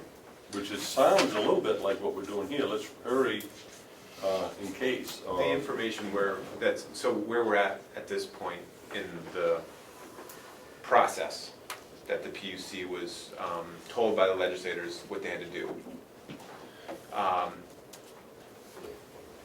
There's two sides of this, like I just said before. The conservatives and the utilities want us to get compensated at the wholesale rate. The solar industry wants to get at the retail rate, because there's more value there, obviously. What we anticipate, and the groups that are leading this charge through the PUC docket process, is those guys are gonna get pushed, the high and the low is gonna go away. It's just not even, you're not gonna get full retail, you're not gonna get full wholesale. Where are we gonna be here in the middle? And for my development work, and the work I've done since day one, has all been larger scale projects. So I've already, my mindset, everything I've engineered into the business plan is based on the in the middle. Like what we might call a discounted rate, discounted retail rate? Yeah, but to get to that number, the value of the net metering, where it is today, where it is tomorrow, I built my whole business around the middle. And the majority of New Hampshire solar, up until recently, was all built on the smaller project size, which means the higher net metering value side. So they're fighting, I want them higher, I would love the higher number, but I'm realistic and I'm conservative. You want a higher rate? I want a higher net metering value, because that's more revenue to me. But isn't a higher rate more problematic for consumers? No, we could go down that rabbit hole real, there's a lot of value to why more solar on our grid is beneficial to the ratepayer across board, even if they don't have solar, but No, I'm talking about rates going up, regardless of. it's not about, that's not a rate to everyone, it's just the net, that's the value of the solar power produced from a solar array. It's different than like what you pay for power, different I conversation. got a lot more education I gotta get. Yeah, just different, it's apples and oranges, but out of due respect, I built my business on the conservative, lower value of the net metering credit we get paid by the utility for the power we produce. So if it goes up and we get more, awesome, that means we have more money to share with you. If it goes down, we're still okay, because we have our range of what. Well, I don't wanna be rooting for rates to go up to get a better deal for us. Again, it's not a rate, it's not an increase for ratepayers, No, it's just, everything that's an increase somehow gets to the taxpayers. Reagan pointed out accurately. It does. All taxes are paid for by consumers. So this is all about consumer driven. The thing that you spoke about, they're gonna do this thing in June because the legislators told them to. Well, the legislature told them to because they want to get rates down. So maybe we ought to see what happens with rates So just before to- we speculate on what we think should happen to them. Because none of us are safe when these guys meet. I agree. So let me give you some perspective, because we can talk in theory and it can get Right. challenging on ratepayer increase. The dollars and cents of it, honestly, sir, is that the amount of net metering value they're allocating from the total consumption from the state of New Hampshire, all the ratepayers, is so small that the dollars and cents, the impact, and I don't have the exact number to spell it out, but I've done the math on it. Might be a penny or two to each rate. If you want to spread it across all the value of every ratepayer, the net metering conversation alone, it might cost you 2 to 5 cents a year, and me 5 to 7. It's so small, Okay. and that's the ratepayer conversation. The other conversation is, well, when we develop a solar project, guess who gets to pay for all the upgrades? Not the utility company, which when they do it, they pass it on to the ratepayer Right. typically. We pay for it all. Lines, transformers, all that stuff that goes into it, that you as a ratepayer that doesn't have solar on your business or on your building or on your home, is getting the value of upgrading a very, very old infrastructure in our state. And that's what I meant by getting the weeds of the conversation, is people that talk about ratepayer increase, but they forget about the fact that we're putting in all new infrastructure and we're paying for it. And we don't get a tax credit on it, just so you know. Everything on the utility side of our development is tax. We don't get the federal tax credit on it. So it's not like we're getting 30 cents in the 30% discount for putting up $1 million worth of infrastructure at Milton, for example. They got $160,000 worth of new electrical infrastructure in the prime area of their town on our dime, and we didn't get a discount for it. The solar rate we got a discount on because of the federal tax credit, which is wonderful, but we didn't get it. You don't get it on the utility side. So you can get into that, but I would say to this point over here is that we are taking the risk. You could wait. You wait, you lose, you wait, you win, who knows? We don't know, I can't tell you, I can only tell you that what we've heard from coming out of the PUC and out of like New Hampshire Clean Tech Council is that the high and the low are probably gonna be pushed out and we're gonna land in the middle.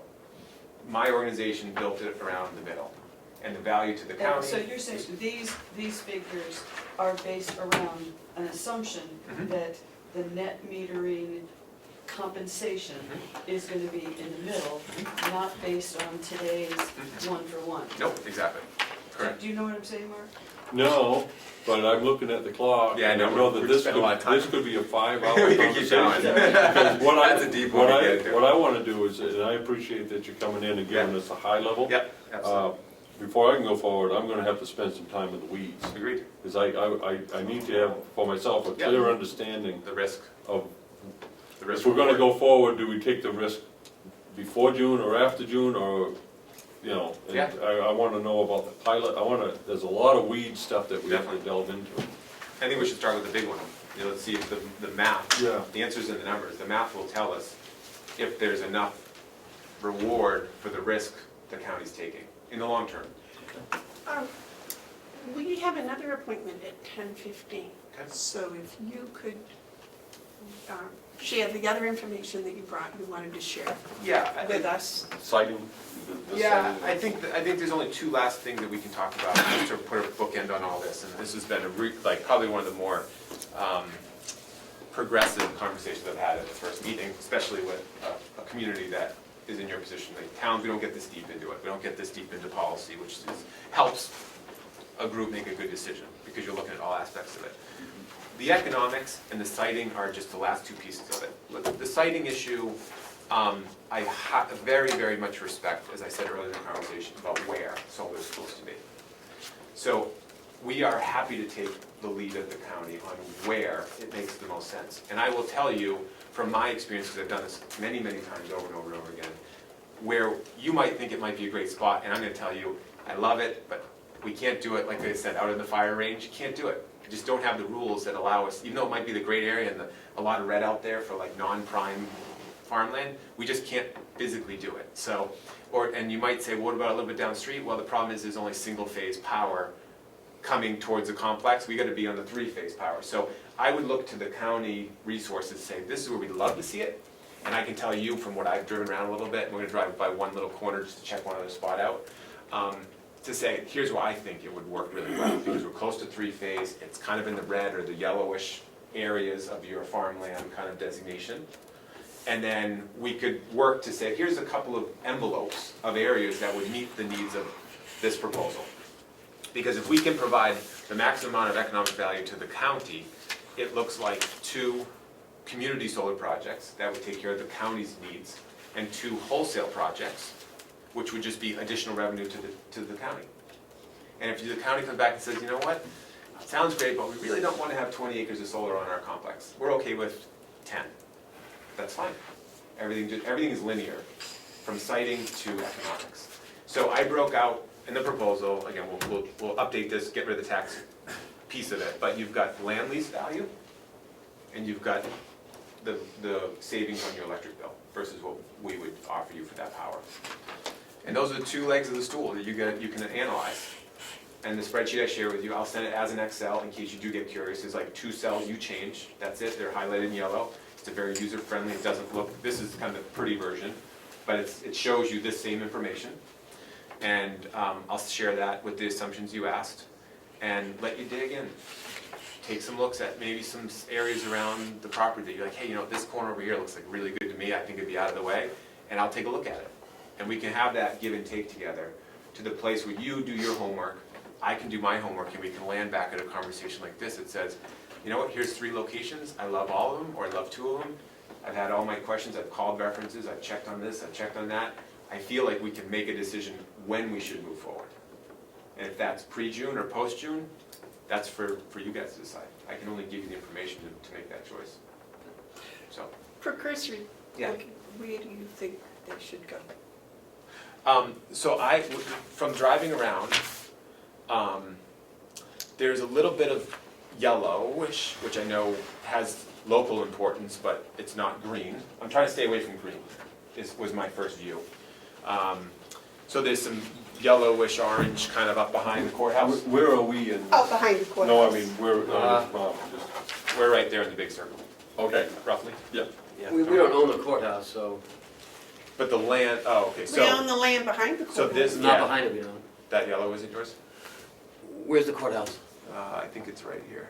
And then there's a. No, Am I wrong on we, that? we own to the left of this road. Okay, so all up in here is not. Yep, all this is ours. Okay. This is not Oh, I behind gotcha. the courthouse. Yeah, oh, gotcha, yeah, I'm thinking, so this area through here as potential, because we're, the Eversource line Yeah. kind of does one of these, and then goes out like that. I think it's down here a little bit. Why don't you put it down here instead of over there? Because that's green. That's in the green. But we could use this yellow down here, because the three-phase power is right there. So we could do down in that area over there. We also have three-phase power that comes down here, right behind all of our buildings here, right along the back. So, yeah, I followed it. It goes kind of like this, doesn't it? Go like this. I and then it requested that he connects stay out across of like the that. green. Which we could in this example. Yes. So, and is this Route 28? Is that- That's 28. 28. So off of 28 is three-phase too. So anything along this road and this big block, red block there, I think if you would drive by on the way out, I think that might be a good area.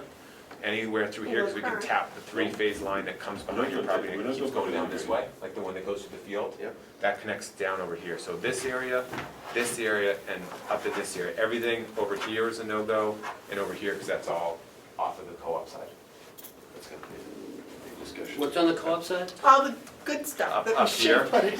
Yeah, that's about, I don't think we put it. And then out over, down, like the co-op line kind of comes, I think it kind of went, something like that. Yeah. I just did one drive-by, so I don't know, my first gut was here, here, and there were the three. If we want to stay out of green, or if we pick up a little corner green, but stay mostly in the yellow, those. I think down here would be excellent. It's not even on the Is complex. it right down there though? I got driven by, It's down on 28. yeah. Where's that? No, it's more like it's Or even up on this side of, even right on that past the side, too. school. Oh, I'll do a drive-by and get my eyes have on you it. gone down Route We're down 28? it on the way out, yeah. I don't know what that line is. Do you know what that line What's is? that? Runs along 28 Three-phase. over by the school? Definitely is three-phase power. I don't know. Is there 10 acres over there? There was, we, Appreciate it. Did you get? more than 10 acres. We swapped 2 with the school for Hey, 8 for them. But you need 20. Well, Well, we could yeah, do but it, we we could do could- it in two places. we couldn't even see it if it was over there by the school, over here, Yep. across the street. So I can do some measurements. Once I kind of do a drive-by, I'll physically see if the electrical infrastructure is there, which I'm pretty sure it is. Ah. But just for you, just for everyone here, I support Commissioner Bevard's position that it will not be considered for any area that's green. Yep. And that's understood. I hold that position. Yeah. And the good thing is the infrastructure, as we drove around, allows to stay on the fringe of the green or completely out of it. So that's why I looked at those three. So I'll look at it, do a drive-by. We can coordinate on any ideas or thoughts you guys have, and then we can I can circle the wagon on my end and then circle back to you guys. Okay, now Andrew, Yeah.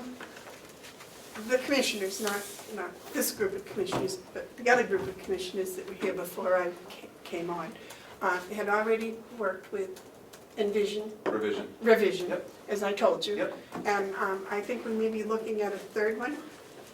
No, Possibly. possibly. Great. So I just want you to know that it's, you know, just because I love the We'll go name, out it's for not a an done deal. No, this is, I mean, we have had a couple of sole source community project relationships. Their town attorney felt it was in their right to do that, and they chose to. But Well, like I which said, is- Summersworth was a public bid process, we are happy to partake in that process. We're here to educate you. These are some benchmarks, if I present or RFP response, you're not gonna see much different unless the rules change. Okay. So I'm totally fine that I've come here open, this is a public forum, shared it publicly. You can check these numbers, my other communities are getting the same rates. So that's why I'm comfortable sharing an actual proposal at this stage, knowing it could go to a public bid process. I would like also, if you have any say, or maybe Ken can, to go and maybe tour the one down in Milton Yeah, well, and absolutely. speak with the Milton Happy to. others. if that would be possible, At some since point, that's if I you- see your it every home, Saturday, so. your hometown. Oh, yeah, oh, that's right, yeah, so you know Tom, probably, you could, yeah. Yes, Mr. Maybe Babson. this is out of order, but since we have the lady here that owns the courthouse, maybe we can sort of, She doesn't own the corner. we can sort of, stop the idea, of maybe the land that they're not gonna use for the courthouse, Well, as one of the locations, maybe. it's actually in the woods behind. Oh, it is? So, yeah, so it is our property. Could we sell them electricity too, Yep, at a cut rate yep, absolutely. Same offer would be on the table for the county for the courthouse as well as courthouse? the county, yep. They might like us better. We like it a lot. Madam Chairman, Yes, sir. I do appreciate that, the sensitivity that this has to be a public process. and Absolutely. With public bids and such, we're going to proceed on that, but at the same time, I want everyone to know that I put great value to those individuals and concerns who take the time to come in and educate us. Yes. I've often found it disconcerting when people do the legwork to get something forward, and then at the time of the bid, someone comes in and, without probably even understanding it, undercuts that bid. And I remember my father saying, because we did a lot of bid work, you don't have to be smart to be low bidder. You know, and you gotta be careful, at times, so, Yeah. we'll proceed, and if we should get to the point where there's an RFP, I just want you to be aware that I kinda like the fact that people take initiative and take the time to educate us. Yep. Thank you. You're welcome, thank you. I want to thank you so much for coming in, and yes, sir. Yes, ma'am. I just want to offer any time and resources I can bring to help investigate, tour, look into. Do references, check references. I've got the time and the interest Well- to help you out. Thank you. Very nice. I Thank you. appreciate being invited to come. Thank you so much You for and I can coming go do in a tour, I'll today take and you to a bunch of our sharing. projects. Good. Great, Thank thank you. you, everybody, thank you. Thank you so very much. Appreciate it. Meet you. I'm glad you arrived safely. Were you on the trip Great and stuck question. in the weather? I know, I'm just have to get out of here. We're going. 10 Thanks, acres. sir. Thank you for your time. Thank you, sir. Thank you for coming. All right, Ken, It was 10 acres. thanks Thank again. you. Thank you so much. Slide in. We'll be in touch. Oh, very, very nice. It's scary, Very, very. Ron, that you said here today. Glad we got here. Oh, We're gonna get out of it. 10 acres. I've been fighting these two and I'm green. Yeah, we're good, we got some options.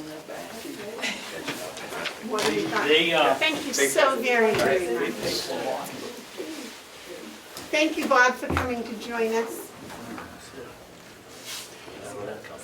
Bob, could I ask that you spend, maybe a day or so digesting and come and share your opinion with me or with us maybe next week or something? Of what, this? Yes. I'm all for it. I've digested what I think I can right here. When it comes down to the actual, whether the county does it or not, that's above my pay grade. Okay. Well, I just would like your feedback on it. Yeah, no, I think it's a wonderful idea, especially as a taxpayer and as an employee. I mean, we've been looking at this since last July, Yeah, so. yeah. Oh, I'm on board. Well, I might be, but I'm not yet. Okay, and we're right Right on here. time for Chief Justice Nato, at 10:15. Hi, how are you? Thanks for having me. Where would you like me to go? Wherever you would like, Okay. you can have Good to yours. see Hi, you. good to see you. Thank you very much. Yes. Madam Chairman, may I ask a question? Certainly. How would we go about talking to your facilities people to find out whether there would be any, we could have some interaction? We gave you 10 acres for $1, Right. and one of the locations they pointed out was a good one, was right behind the courthouse. Maybe we can get some of it back for $1. Sure, I think the Or maybe way, you could buy the electricity from us. I think the way it would work is you would contact the Department of Administrative Services because it's a state-owned building and the way it works is they deal with our buildings and we deal with everything else in the judicial branch. So If you contacted, I think, either Steve Lorenzen or Sarah Lineberry at the Department of Administrative Services, they'd be able to give you more information and direction and answer all those questions. Steve, and who was the other one? Sarah. Steve Lorenzen and Sarah Lineberry. Thank you. Sure. Good timing. Well, thank you so much for allowing me to come and take up some time on your meeting agenda. I know you're really busy. What I wanted to be able to do is talk to you a little bit about the drug court program, what it is and what it is not. When I started trying to get drug courts implemented across the state, the funding was always a question. Most counties would start with a federal grant, and then the county actually took over funding for the drug court. Last year, though, we did get legislation through the legislature where now they have agreed to fully fund drug court. So it's part of the judicial branch budget now, and it's not something that the county would have to spend any money on whatsoever. So I wanted to put that on the table up front, and then maybe just give you a little thumbnail of what drug court is if you're not involved in the judicial branch. It's not really sort of a separate court or a separate programming. It's basically a way of handling the cases we would see anyway in front of us in a different way. So an example might be somebody who is coming to court with a bunch of felonies. They've been deeply addicted since they were teenagers. They've got a criminal record, most of it because they're supporting crime, whether it's forgeries, theft, burglary, credit card fraud, possession of drugs, those kinds of things.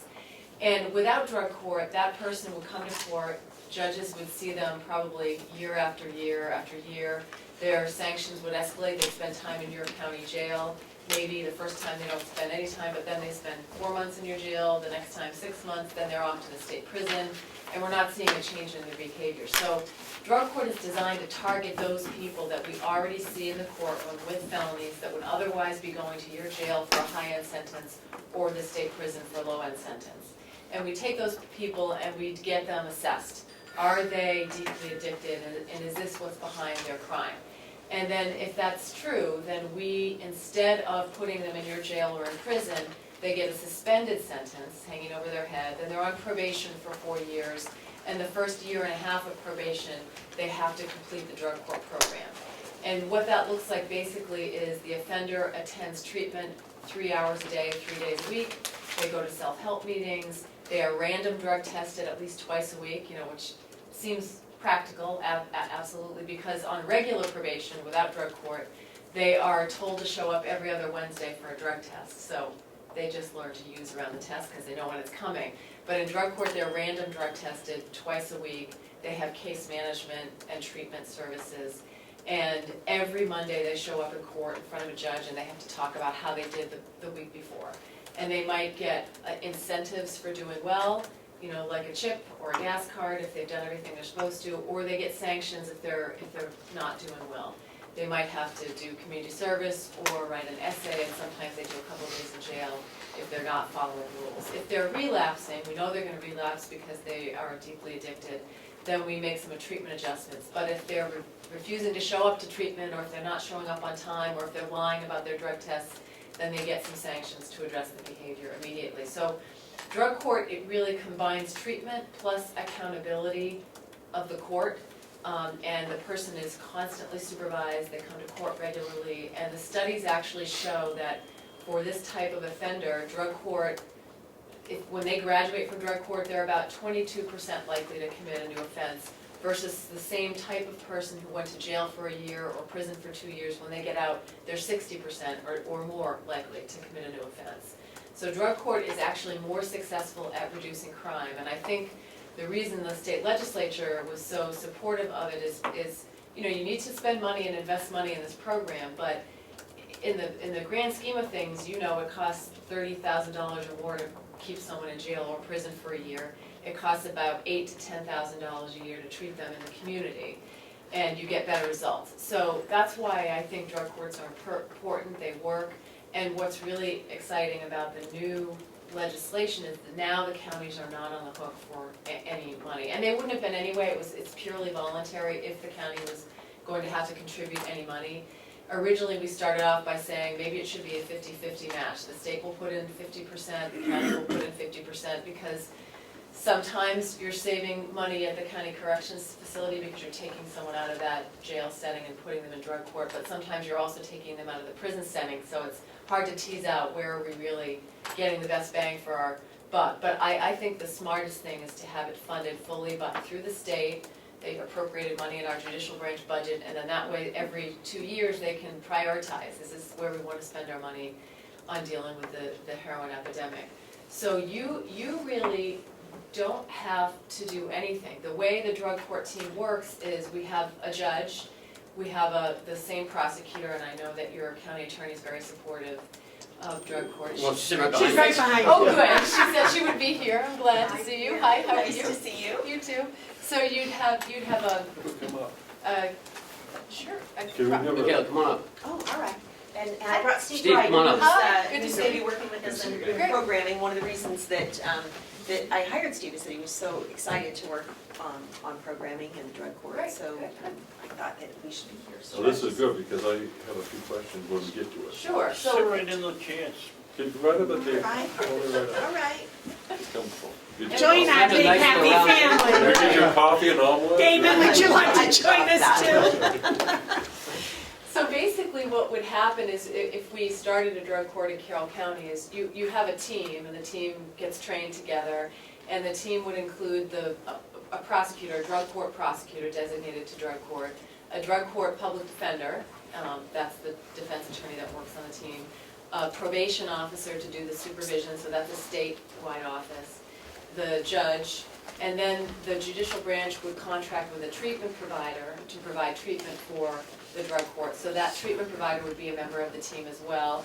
And through that contract, the treatment provider would also hire someone for case management and the drug court coordinator. So you wouldn't, there's no hiring for you, there's no positions for you. It would all be a direct contract through the judicial branch and the treatment provider. Can I interrupt you? Sure. I didn't, you said a drug court prosecutor. Is that Basi- prosecutor from the AG's office? No, it's from the county attorney's office, because they're the So- cases they so would what- be dealing with. Wouldn't we need to hire someone? No.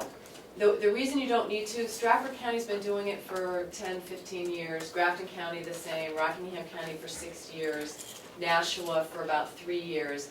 You don't need to hire more prosecutor because these are the cases that the prosecutor would be dealing with anyway. So they're felonies, they're not handled by the Attorney General's office unless they're homicides.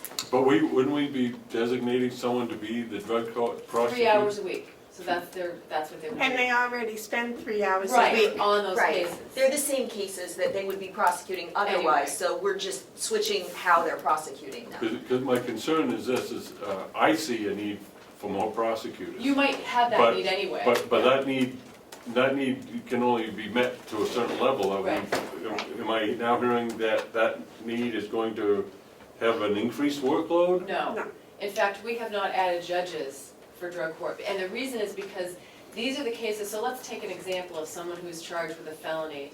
And if there were no drug court, then your office would handle all of the hearings. There might be a suppression hearing, there might be several bail hearings, there might be a trial.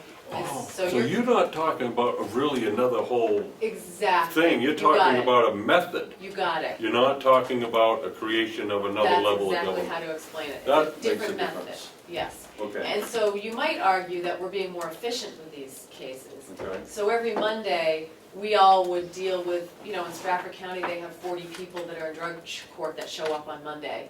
And they address the judge and we find out how they're doing and then they go back into the community, they keep working, they keep getting their degrees. So drug court is not really creation of another Exactly. court, it's a process by which you're going to adjudicate these cases That you in a already more have. streamlined, effective manner, Yes, hopefully.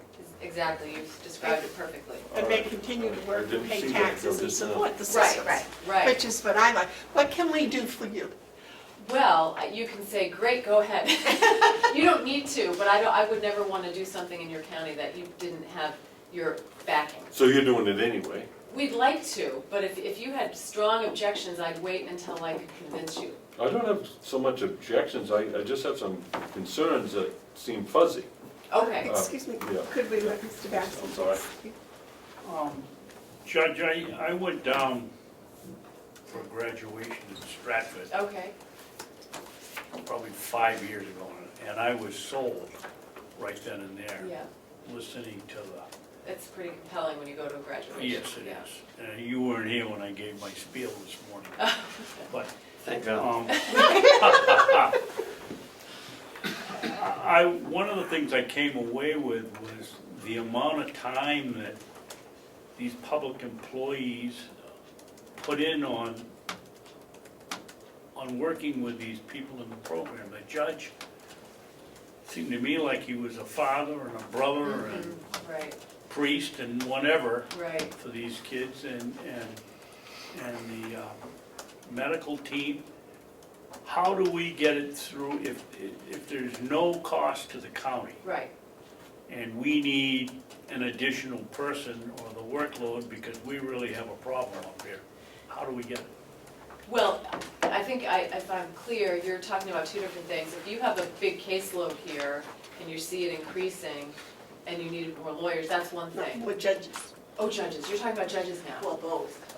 The people working in the program, I mean, it takes this whole team to get, Well, as we and just. we might come up right. short personnel. No, I mean, as we just talked about, it's a different method of dealing with the same Right. cases. Different method. Right, a different method of dealing with the same cases. And most of the work, most of the extra work falls on the probation officer.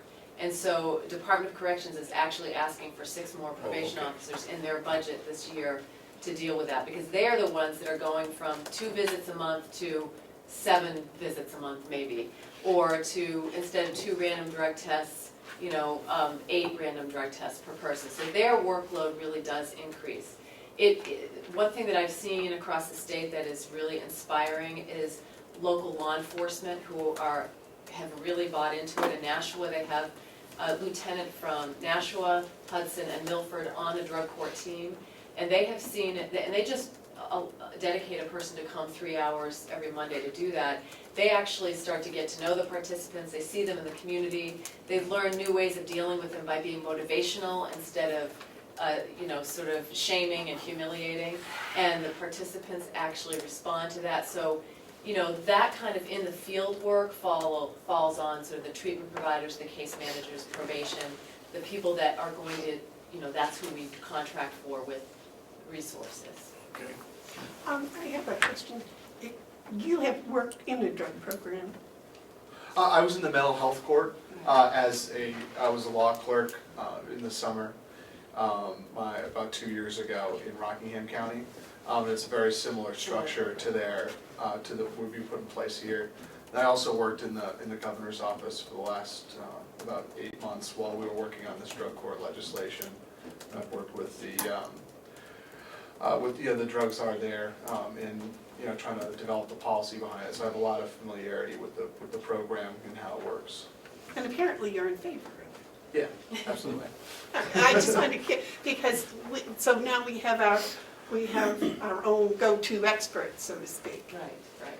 So, well, that's congratulations on doing such a nice job hiring Well, somebody thank you, of that I'm quite quality. proud of Well, my I have hires. to say- My Daisy Award for you today, yes. No, we are really excited about working with your new county attorney. She has a great background in understanding a lot of these efficiencies, like early case resolution and evidence-based practices, so I'm really excited to see that We about did her. this in my old job. Yeah. So I've been through the creation of a drug court, of an early case resolution, of mental health court. I've been through all of that in my prior life in Utah.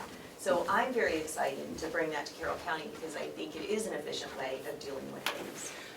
Well, I can't speak for the whole commission, but as chairman, I guarantee you that I am 100% behind Right. you. Right. And you have my blessing, especially if you want some electric to go with it. Right, there you go. One thing I would say about the judicial resources, I know that's been a bit challenging for all of us. Yes. We have also asked for a 22nd judge in our budget, and if we get that, and I hope we do, I would anticipate having the Carroll County judge be full-time again. Great. Thank So you. that's Thank my you. plan, but it depends on what happens in Concord. Well, Yes, sir. on that point, I think it might, on a different matter, might be behoove this commission to write a letter in support of that position. That'd be great. Because that leads into my concern about this whole matter. And I don't have to really voice it as anything that I have to consider because you're gonna do it anyway. So I'd like to take the advantage, Chief Justice, just report to you some of my observations that I have from the people of the county, how this might play out, and some concerns about it. First of all, before I do that, you spoke of a drug court team.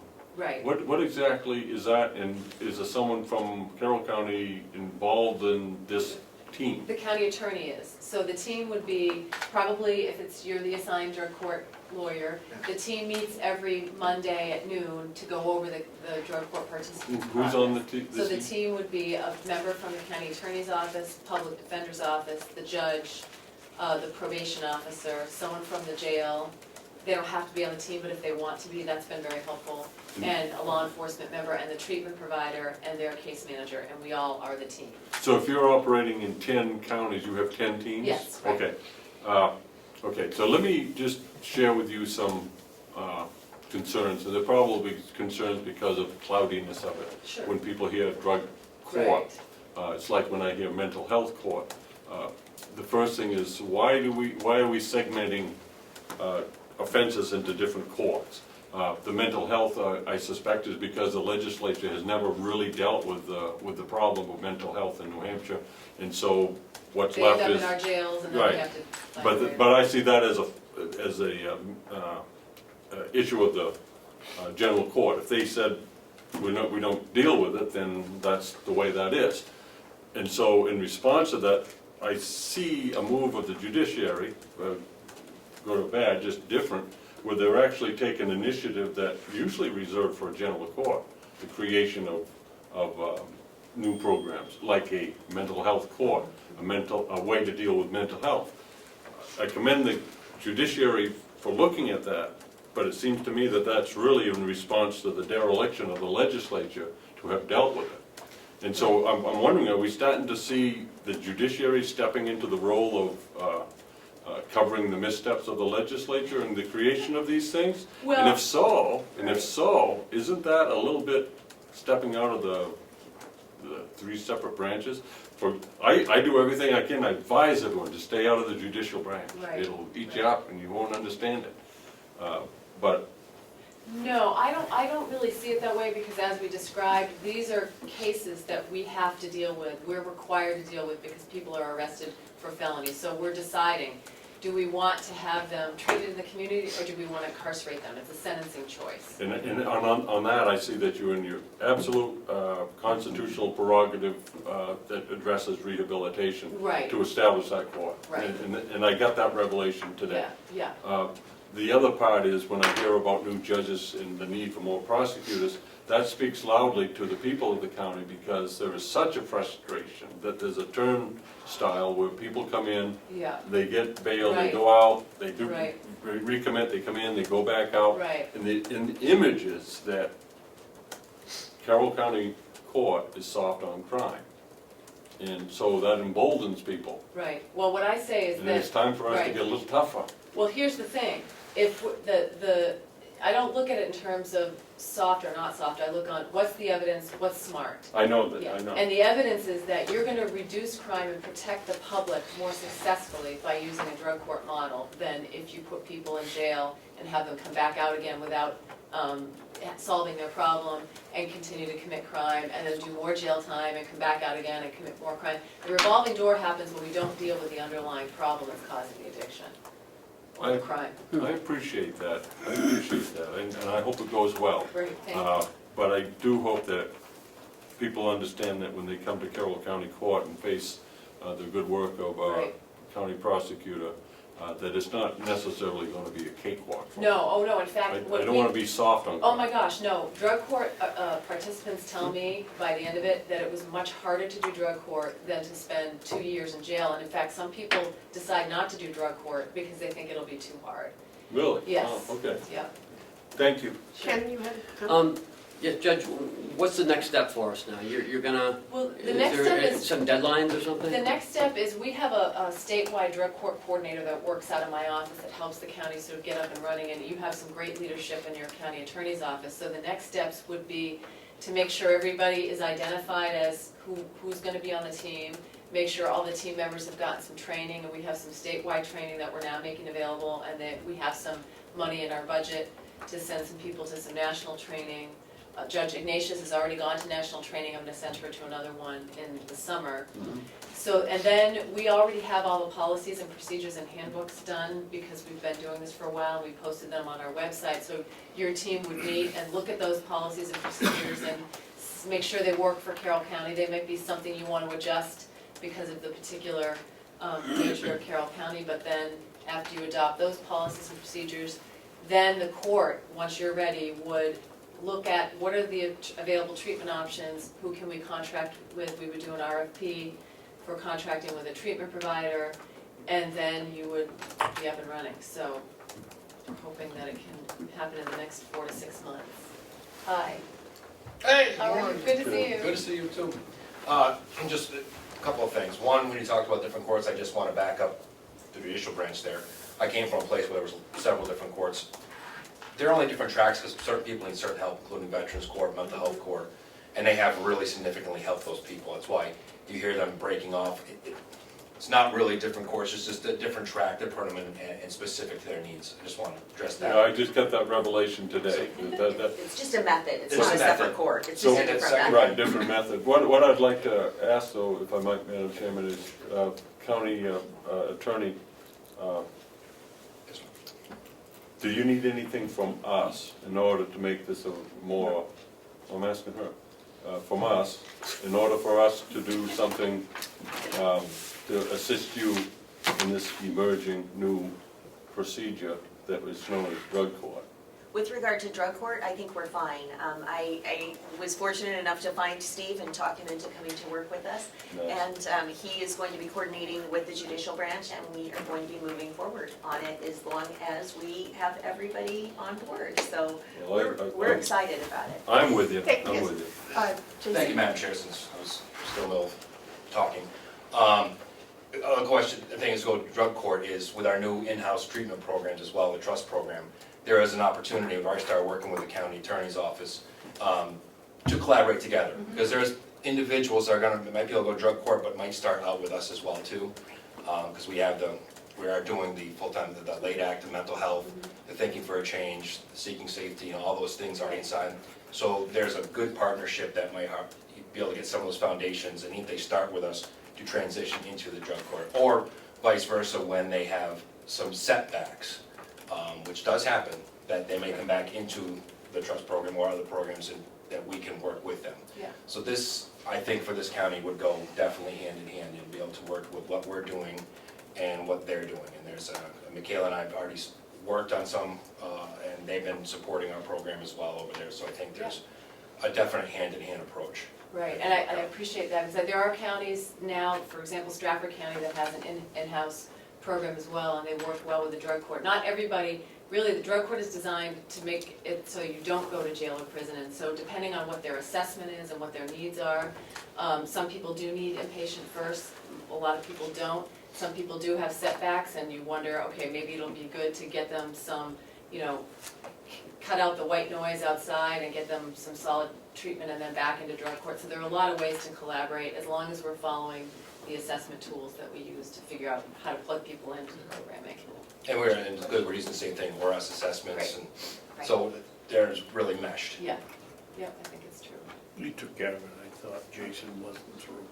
Well, I'm a great believer, having been a teacher, knowing that a person that's in a lot of trouble needs help to change that person, because the person that was in trouble will get in trouble again unless they change. And locking them up often just doesn't change anything. They need that help. So I support this 100% personally, and I believe I speak for the commissioners when I say the And board we'll will be do sure. whatever we can to Right. support you. I mean, just your community support would be great too, anytime once we get up and running, you want to come watch a session or hopefully come to a graduation, things like that, we'd love your support. We would like to be invited to We'll the make sure. graduation. Okay, great, Yes.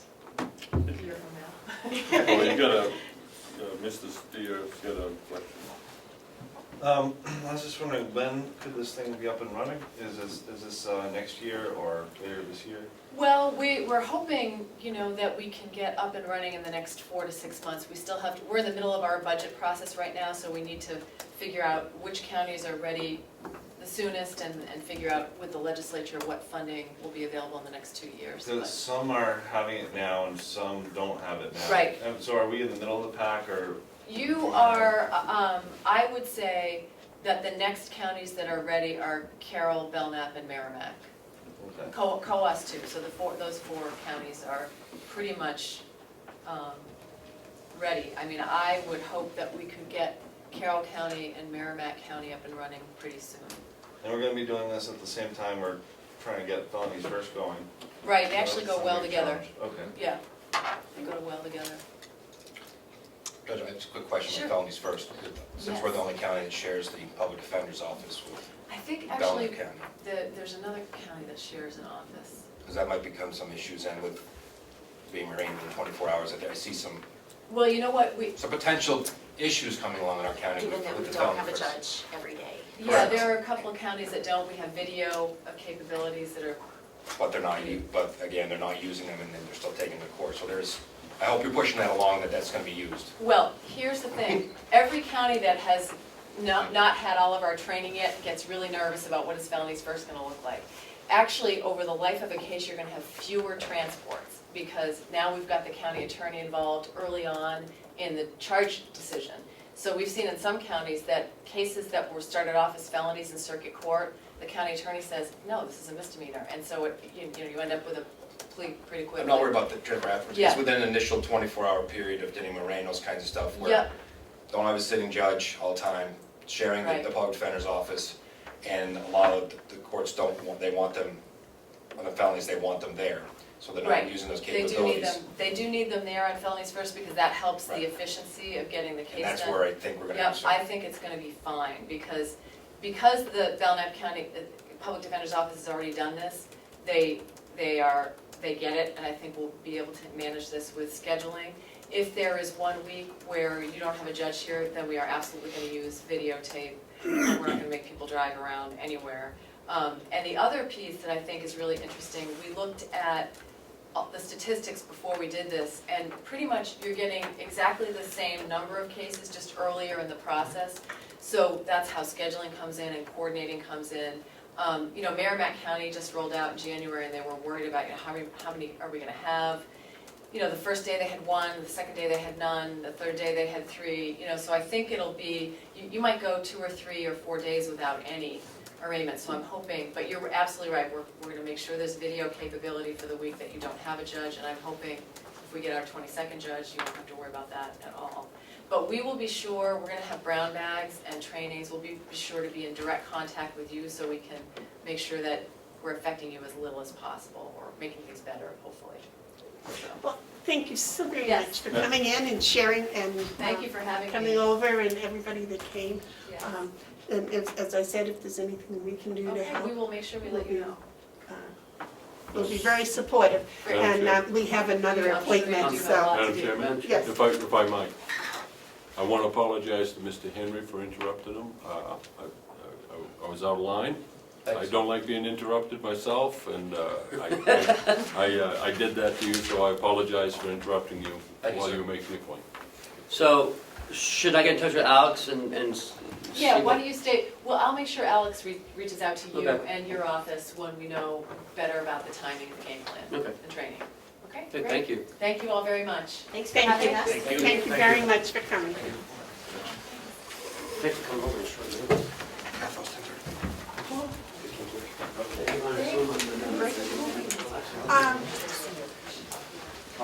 Okay, and our next guest, Mr. Carl Thibodeau.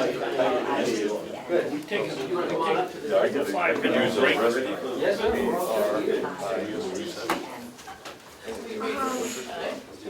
No, Mr. Thibodeau's appointment.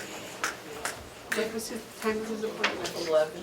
11, all right. But Yes, he's here. Yes, I'm sorry, no, I thought you, may we have a, do you need a motion? Yes. I'm fine. No, we'll take a recess, we can have a 10-minute recess. 10-minute recess.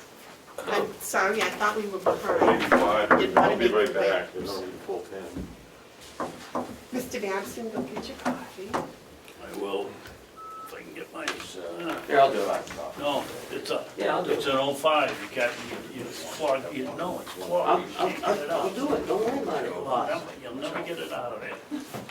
Without freaking out like, No, there goes so the there line. we go. Right with my I fingernails. appreciate you No. coming early. I'll give you one of my new ones, how about Looked at that? my thing, I thought we were late. and That's an 05, that's I hate to why. keep people waiting. Candy, Yes, ma'am. I have one for you. Oh, good, thank you. Oh. Do we good to get up? That's one for you. Thank you. You fix Mr. Babson's package. Yeah, well, I just gave him a new one, because he's beyond repair.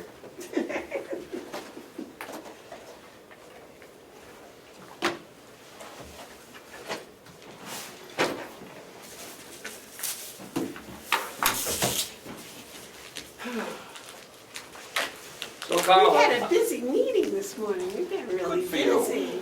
Yes. I heard from Solar Garden, that was kind of interesting. you did? No, well, the commissioners did. Oh, He did a presentation today for us. Are the Conway Selectmen aware that it would be a third party owning the solar arrays?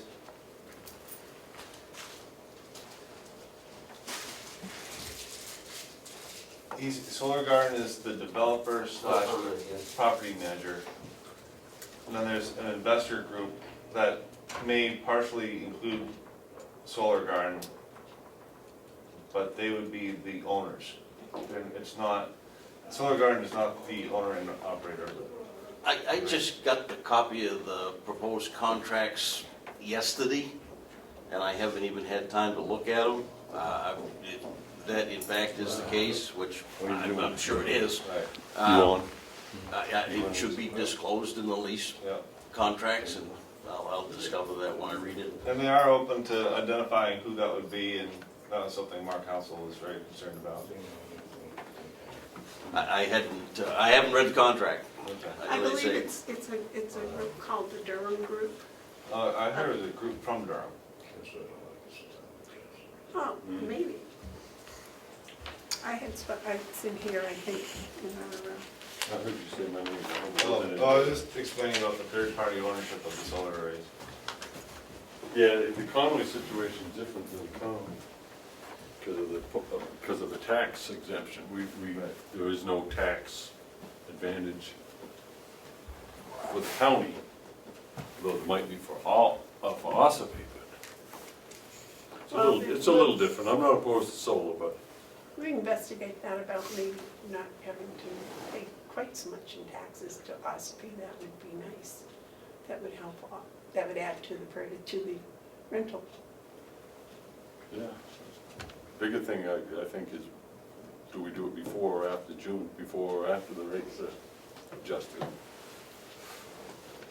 It's not the same. We have another company that we need to Yeah. investigate. Who's doing Conway's? What's the name? Is it the same? Solar Gardens. Solar Gardens, the same one. Yes, yes.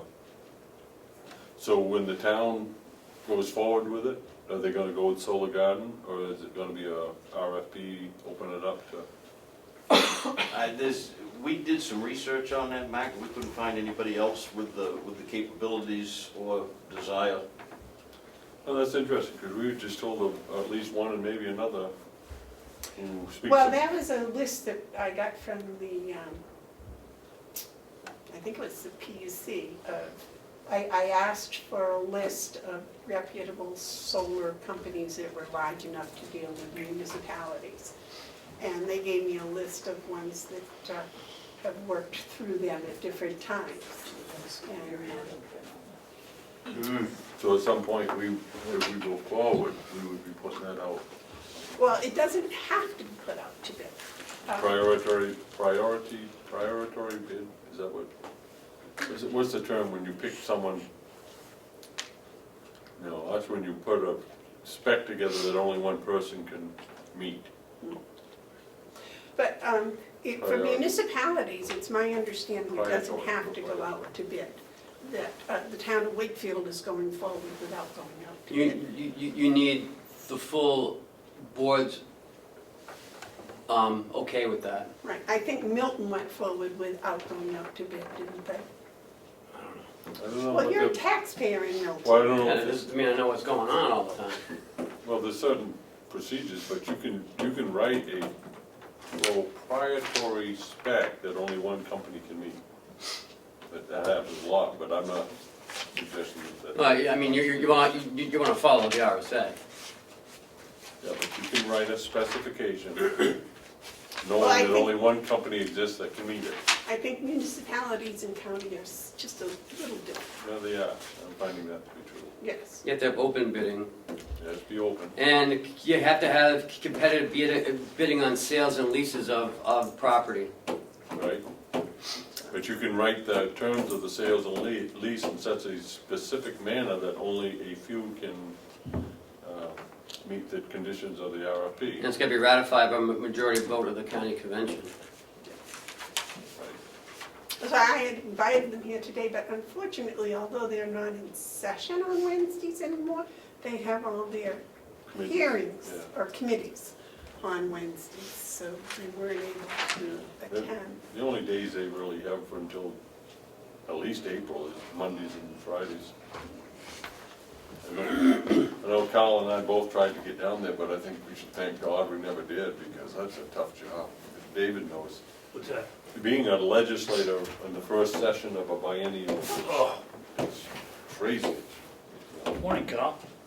Mr. Babson, How are you? didn't recognize you without your handlebar. Well, All right, gotta fool some of the people some of the time. may we reconvene now? All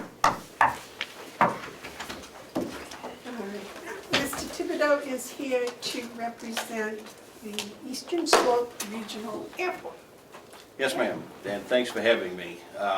Just for the record, my name's Carl Thibodeau, and I am the Conway Selectmen's representative to the Eastern Slope Airport Authority.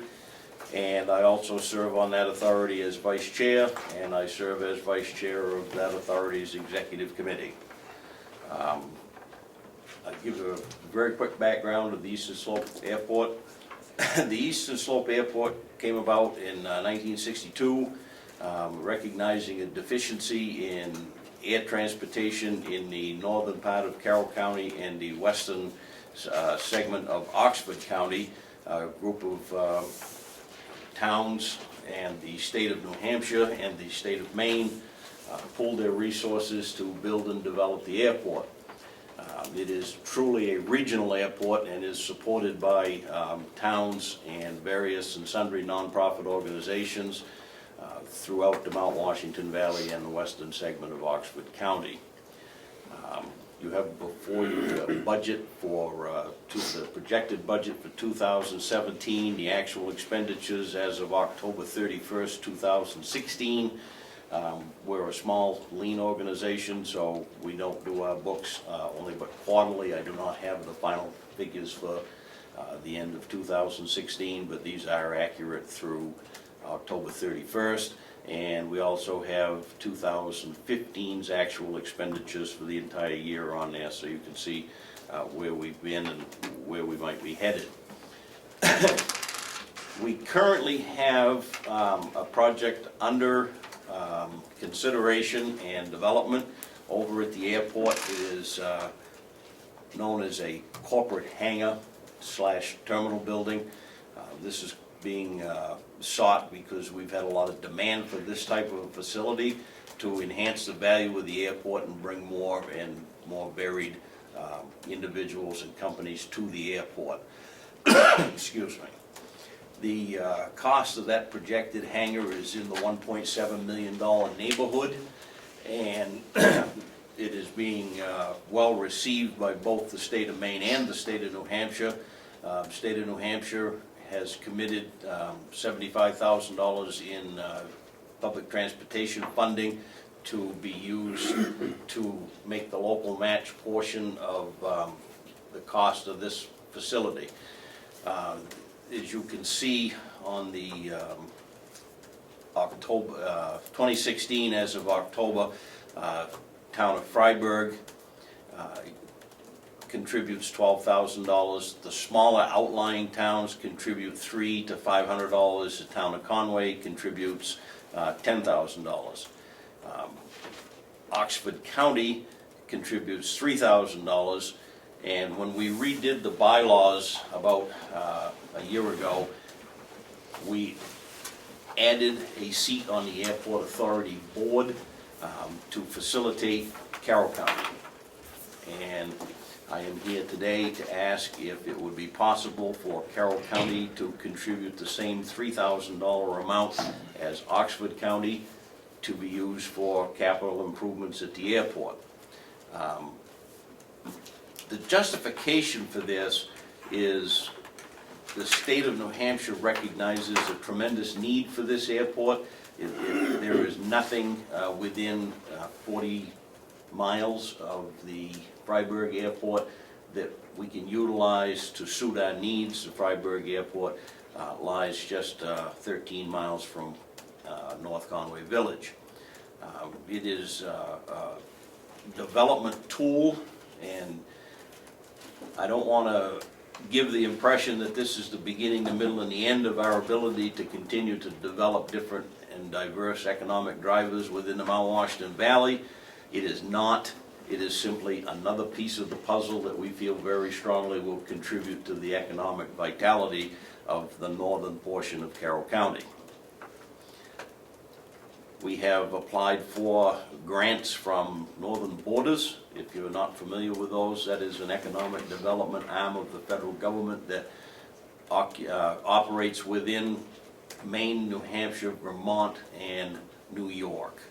They have money to use for economic development purposes. They generally give away, or a lot, up to $250,000 within a given state for a given project. The state of New Hampshire was gracious enough to allow them to award $250,000 of their money to us in Maine for development of the airport. That's how strongly the state feels about the viability and the necessity of getting this airport developed to a point where it is far more valuable to the Mount Washington Valley. How much did the state of Maine contribute? The state of Maine is a little bit different animal. The state of Maine, because the airport is situated in the state of Maine, the state of Maine contributes a vast amount of money every year. We have available to us $150,000 a year from the FAA for capital improvement projects. That money is raised through sales of commercial airline tickets and avgas and jet fuel, and is allocated to the various airports around the country based on the type and kind of airport they are, and beyond that, the need at the time when the application is made. Long story, but I'm getting to it. The state of Maine pays 5% annually of that $150,000 or beyond that $150,000. They also administer all of the projects that take place over there through the Maine DOT. So they contribute significantly on an annual basis. Follow up to that. Mhm. You said New Hampshire contributed $75,000. No, New Hampshire has not contributed it yet.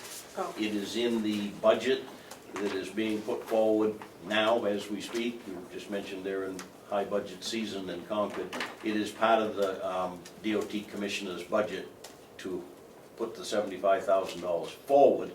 We have to wait for it to be approved past the legislature, governor, and council. But you don't have a figure for the Maine DOT yet?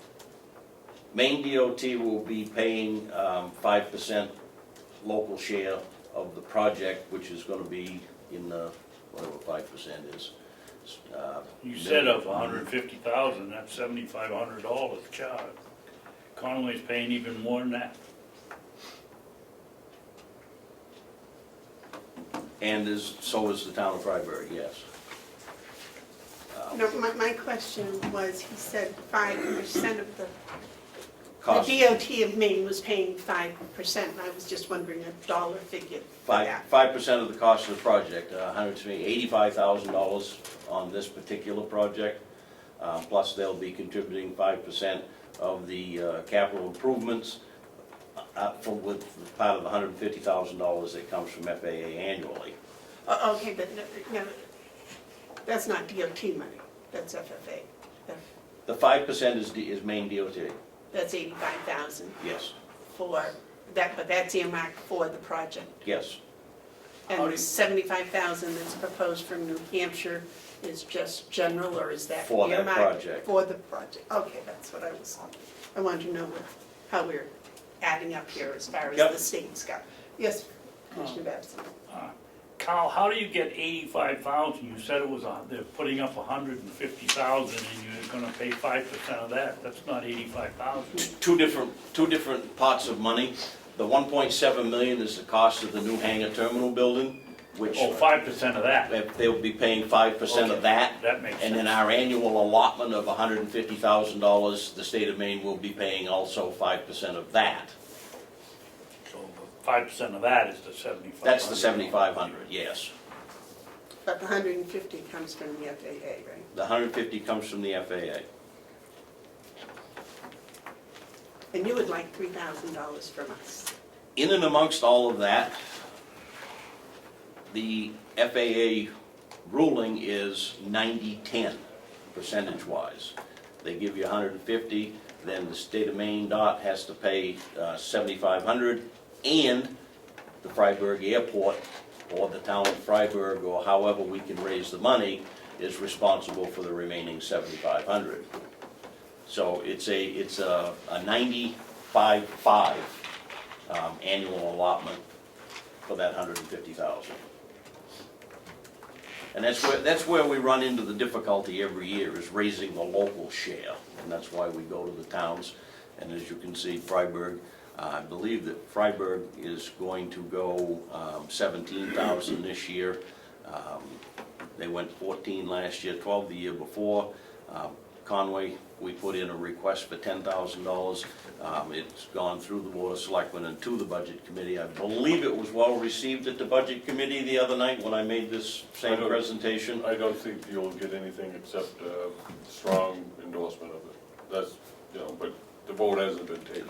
They have to vote, and then of course it has to go on the warrant, and the taxpayers vote. And you said that the smaller towns around Freiburg paid. Yeah, it's on this list right here. Albany, 300, Chatham, 500. Oh, those are New Hampshire towns. Yes. But didn't you say that the towns around Freiburg and Maine paid a part? Denmark and Lovell Denmark, Oh, okay. Lovell. Right, I didn't get to the bottom of the list, I'm sorry. on the second page. I think Bridgeton this year has committed funds that do not show on this.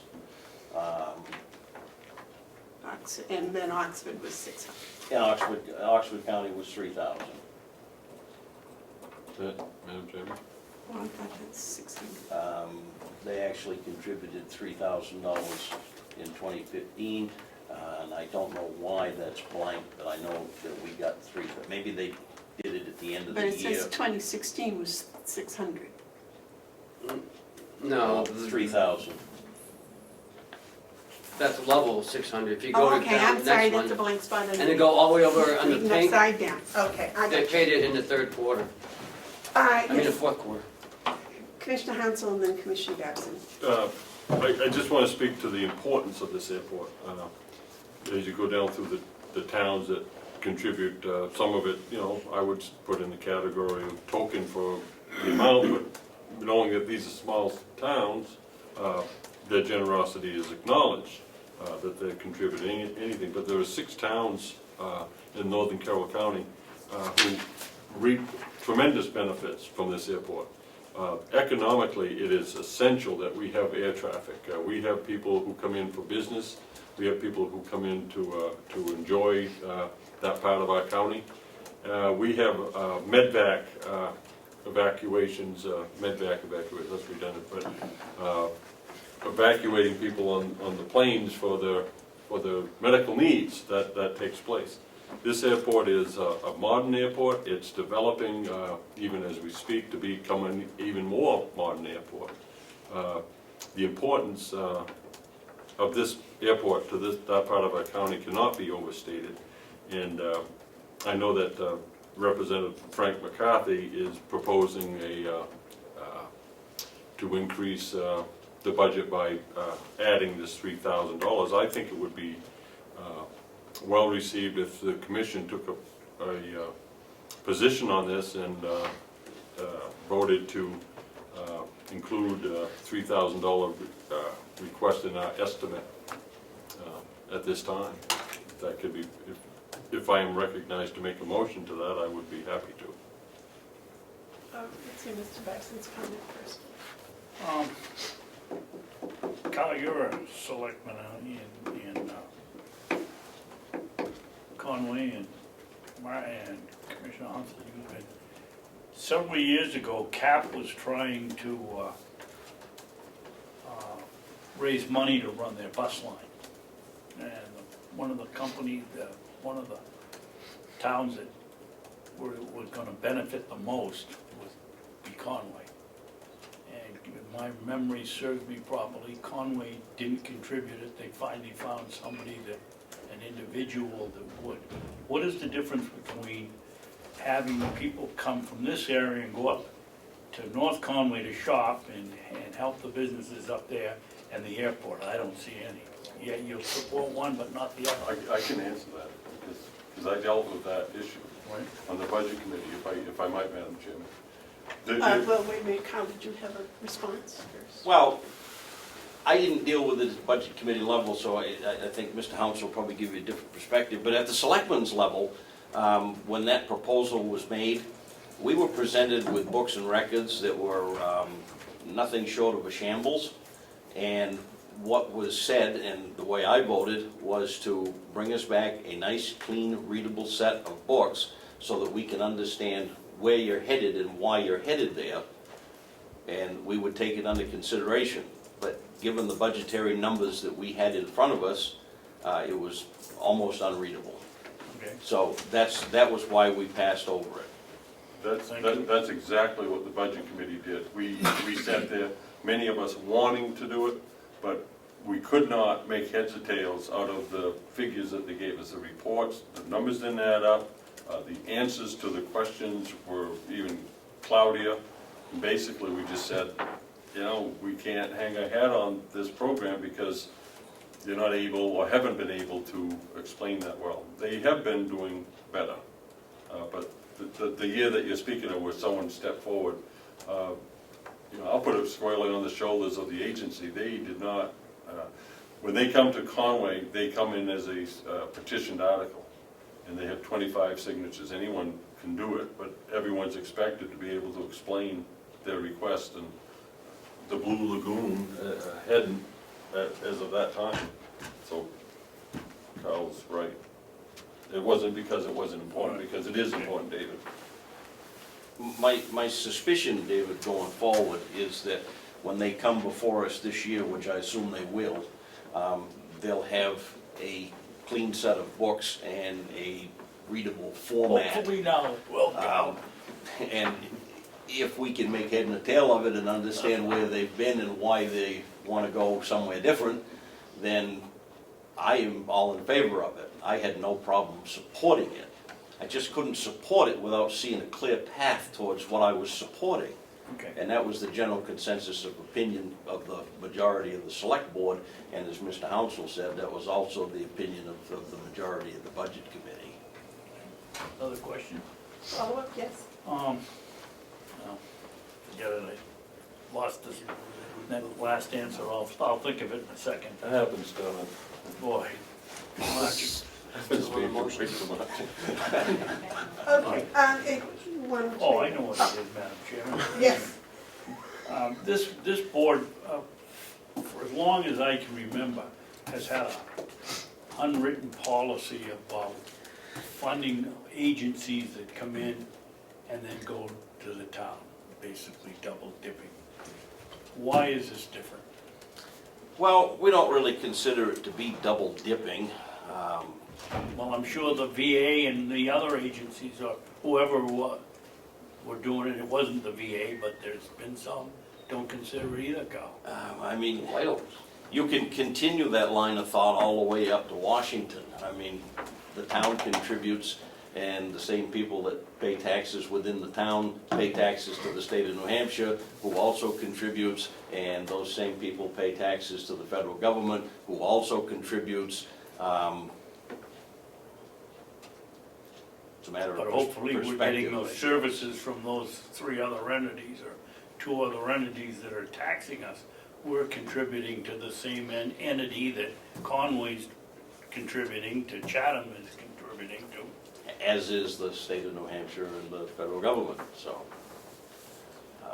I'm not really sure how to slice that up to make any sense out of it. Well, I think this being the first request from an authority that we actually have a presence on, I'm sure there's agencies that come in to make a request for support, but we have no real connection with them. This airport authority has been there for a long time, and the connections and the interactions with the people not only involved with it, but are involved with governments such as ourselves. You know, we sit on that board. I think it's kind of incumbent for us to recognize that these 6 towns in the northern part of the county are doing what they can, but when you look at $300 from the town of Albany, I don't think there's going to be a lot of objections if they also pay the county portion of the county tax to support this airport. This airport is, it's really it's an amazing secret treasure almost, and I appreciate Carl coming down at the very least to inform us of its presence, and I would hope that we could give some support to this. The final determination is, of course, up to the county convention, but I think this is different than a lot of other agencies that might come in. I think they show a uniqueness. If I may, our budget, you're looking for money that would be in your 2017 budget, is that correct? Yes. Our budget has already been submitted. The rest of it. Now, since Representative McCarthy is already going to do this at the delegation level, and we have to have the delegation approval, my recommendation at this time, so that you would get your money now, would be that we allow that to happen. Next year, if you come before the budget is done, that, you know, because now it's going to be one of those add-ons that we're already going to ask them for. But if you said that Representative McCarthy's told you that he's going to do this anyways. Well, he's going to produce it, but I think it's a leadership position of the commission to take the lead on this, and if that assists Mr. McCarthy, Representative McCarthy, so be it. It still remains the convention's decision, but I think it speaks volumes if the members of the delegation was to appreciate what the position of this board is. So I would just like to make a motion of that support, and if I might, I'd like to make I make a motion that the commission communicate to the delegation, county delegation, that we support the request from the Eastern Slope Airport Authority for $3,000 worth of funding from the county to be included in the 2017 budget. More words than I needed, but did you get that, Cheryl? Yes. When were you ever short-winded? I'm trying, David, I'm trying. I do have a propensity for verbosity. I didn't get a second. How about you back off on the verbosity and I'll back off on the dictatorship, Okay. and we'll Okay. try it. All right, you want me to redo the motion, or is that one good enough? No, I think the motion is there. I wait a second.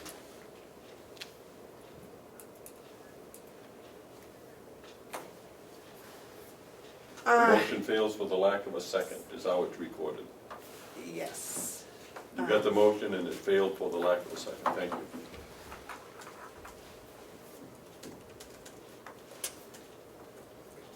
Yes, sir. So,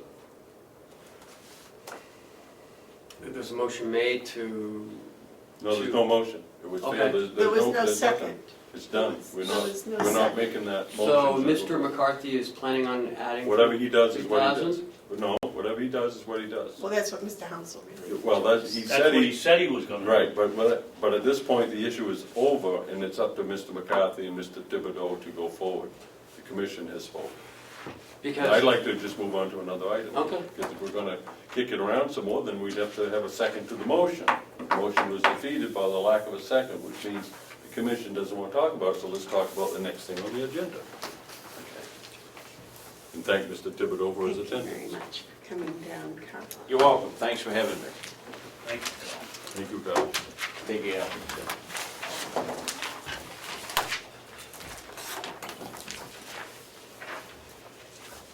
The next thing on the list is budget reduction discussion. Would you like to? yes, Madam fill us Chair, in last on that, week you, please? you had asked to, I did put it in the, You did give us these? yeah, last night? but I had to redo it because I left out that one there. Okay, yeah. So, we received a letter from the delegation requesting that we reduce our 2017 budget by 230, to not to be raised, the amount to be raised by taxes not to increase from 2016. So, in looking at the medical insurance savings, because when we started the budget process, it was at 13%, and we told each subcommittee that we've met so far, that when we budgeted, it was at the 13% trend. Well, and in actuality, when we got to not to exceed rate, which is 5%. So the savings are described here in 4,100, which is in the commissioner's budget for this building. There's a $42,093 savings. In the jail, there's a $39,754 savings. Nursing home, there's $113,019 savings. That's about $194,000 right there from just medical insurance savings, from 13% to 5%. Because we got a 1.5% interest rate on our TAN, we can reduce our TAN from 200 down to 142,000, which is a $58,000 savings, and which Commissioner Bevard noted in the budget that we had incurred the boiler replacement in the annex. We began the budget process with it in the annex, and then it was put into the capital budget, but we never took it out of the annex, so that one was double budgeted. So removing that, $62,300, we have a savings now of $315,166, which is a $84,335 reduction from the amount we raised by taxes from 17 over 16. And that's without even looking at anything else in the budget. So we've done our due diligence. Nice. So we are below last year's amount to be raised by taxes increase. Very nice, very nicely done, very nice job, Ken. Thank you. Any comments, gentlemen? Yes, sir. I commend it. I think this is a nice job. The delegation has said that they wanted to keep taxes level funded, and what you're showing me here It's below. is below level funding. So it'll be hard for them to not celebrate this as much as I am. This is good. Well, don't forget, we've also put in some other requests. Yes. I haven't seen those yet. I haven't seen. Well, no, we voted on them and passed them forward. Which one? When did you? One was a $10,000 for a feasibility Okay. study. Yeah. the other was, okay? That's the only It's one I can remember. contagious, I swear. Only on this side of the That's the only table. one I can remember asking, that and the three I don't thousand that he remember, I don't remember. The leveler. and no, The the level lever is was in the encumbered. 16 budget, it was encumbered. It's the generator Oh, the generator. for this building, yes. 4,600. 4,600. Yes, that's right, we did that last year, the 46 cents, so we're asking for 14,600. 600. But we're saying we're giving you back 84, so we're still below, Still below. substantially below. And in our subcommittee, well, Maybe enough room to, in our at some point, think subcommittees, about the airport. well, in our subcommittees, they have, reduced some things and increased others, so, Sure, um, but, we're still But well this below. is, But this they was asked us- our job, Right, and they we asked did us- our job. right, that's it. And we had to hope that. So they should be happy with us. Okay. So I think we all deserve a Daisy Award. Okay, next is the White Horse Eviction update. On the multi 1 and 2 subcommittee, they've asked White Horse to come in to do a presentation. That is set. They are coming next Friday to meet with multi 1 and 2. It is set. It is set. That they will be here, along with the phone representative. Oh, yeah. That's February. 3rd, next Friday. And that is at 10 a.m., I believe. Yes.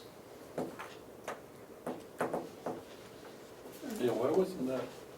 The meeting's at 9 though, isn't it? No, the meeting's at 10. And we try to get the 9, but they're all CPX that they said. So, So I guess we're up to the yellow folder. I'd like to readdress the line item transfer that I did this morning. I just inverted the number wrong. So I do need $100 to transfer, we'd like to get the water and sewer generator fixed immediately. We will have a real issue. We do have some money left in the generator line for the annex, but I need to transfer $100 in order to get that to fix. That was the quote? The One, quote is right here. was it 32? It's $100 more than we have in the account, that's all. Yes. So we're Yeah, sure, it's what we do. we're sure that on $100, we're gonna be able to $100. cover it. Yes. Oh, absolutely. Okay. Yes. Madam Chairman, I make a motion that we approve the transfer of $100 as described in transfer number 33 The generator. for the generator.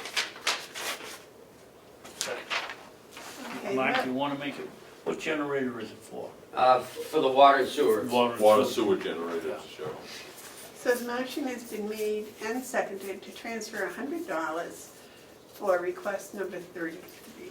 All those in favor? For the water and sewer generator. For the water and sewer generator.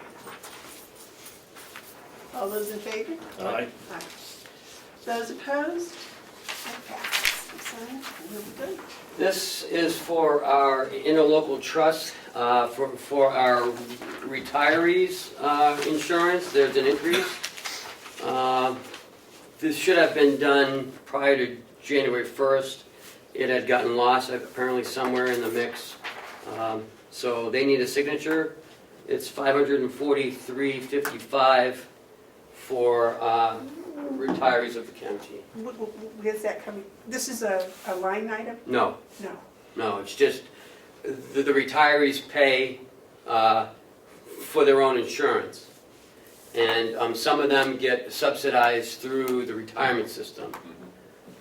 And so it's just authorizing us to pay that. And the chairman usually signs it with a vote of the Board of Commissioners. Madam Chairman. And you have the money to do this? We don't have money. They send us checks for the balance of what the New Hampshire retirement system doesn't pay in their subsidy. So this, no, I was still doing this. So,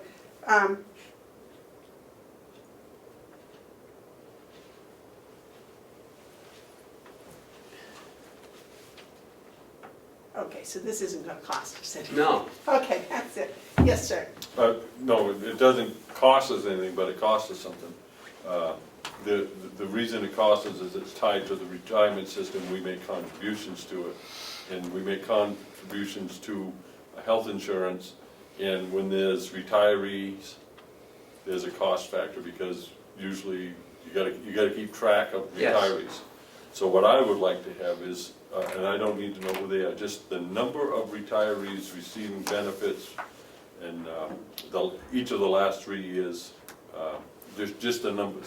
I think it's important for us to see the impact of retirees who are continuing receiving benefits. We kinda got out of hand up at the Conway School District, where just a few years ago it was around 60, and now we find out it's 150, it's grown to. no, I think we had like 24, but. Yeah, but, I think they're right on top of that one. well, you would hope. You don't need to see, Oh, I okay. just need a motion to, Yeah. that has to be, have a motion, doesn't it? Yes, I didn't. I signed it, yeah, but you have to print your name, you put your title, and you have to the date. but, You could make the motion, because you got it in front of you. okay, I make a motion that we pay the health billing and enrollment interlocking trust for this individual. For It's individuals. individuals, for the retirees. For the retirees. Do I hear a second? Second. All those in favor? Aye. Aye. Those opposed? Title, motion passes. What is the date today? Must be Today is the 25th. January's gone. Page. Yes. I scooped this from your desk.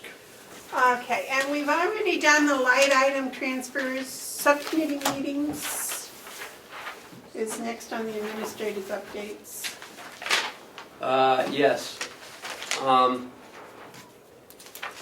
We've had 2 subcommittee meetings currently. The nursing home, which was, I think it went very well. What do you two think? Do you think I it's? think it was about one of the best I've been to in all the Yeah. years I've been going. I think I learned more in that meeting about the county budget than I could have if I went to a month-long of seminars. It was very, very good. It was well-managed. The questions were good, and the answers were complete. And I don't think you really can ask for much more. And I thought the one last Friday was equally as efficient. And that was multi-1 and 2. The next meeting, the next subcommittee meeting is multi-1 and 2 on Friday, February 3rd. I'm sorry. We get one next week. Right, we have 3 on Monday. Right. Monday at 9 o'clock is the jail.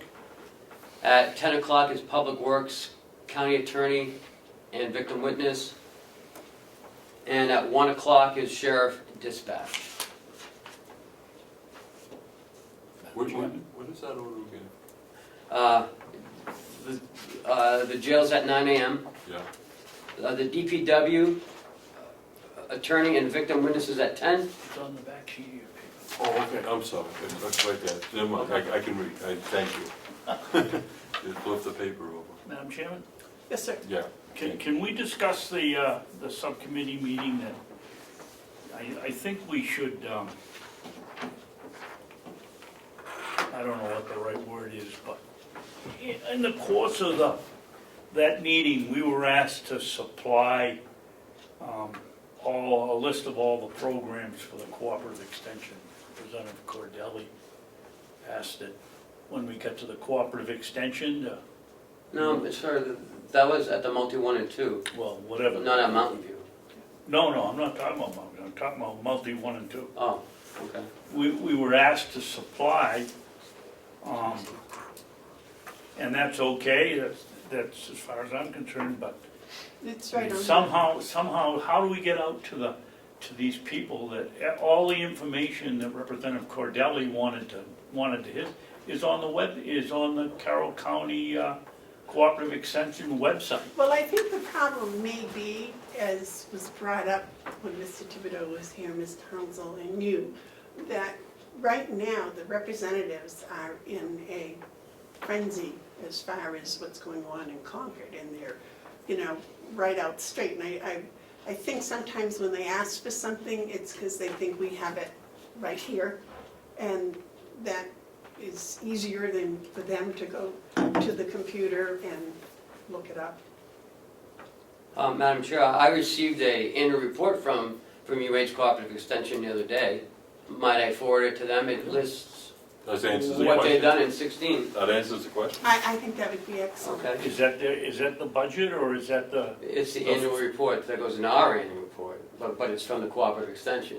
It tells but what they've that, I done. was under the impression he wanted to know about all the programs. He asked for all the Well, programs. that's what they've that done in 2016. Yeah, but what we do just in this county isn't what the cooperative extension does. Oh, well, I'm not Statewide. doing that. Oh, I thought he wanted to know what was I available. don't have time to You do think that. he wanted to know exactly what had been done in the past? No, I think he wanted to know what the programs were that the cooperative extension put on. Madam Chairman, Well, that would be in the report, yes, sir.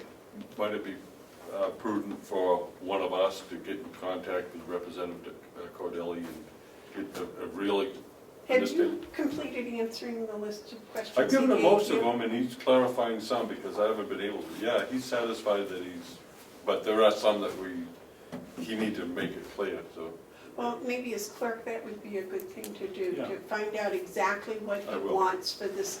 And if the report is sufficient, or if he wants to know what exactly happened in Carroll County in 2016, because I'm sure that they have all that too. Okay, all right, Um, regarding extensions. So you want me to still send it to them, I think that would be very informative to send. just for reference? Yes.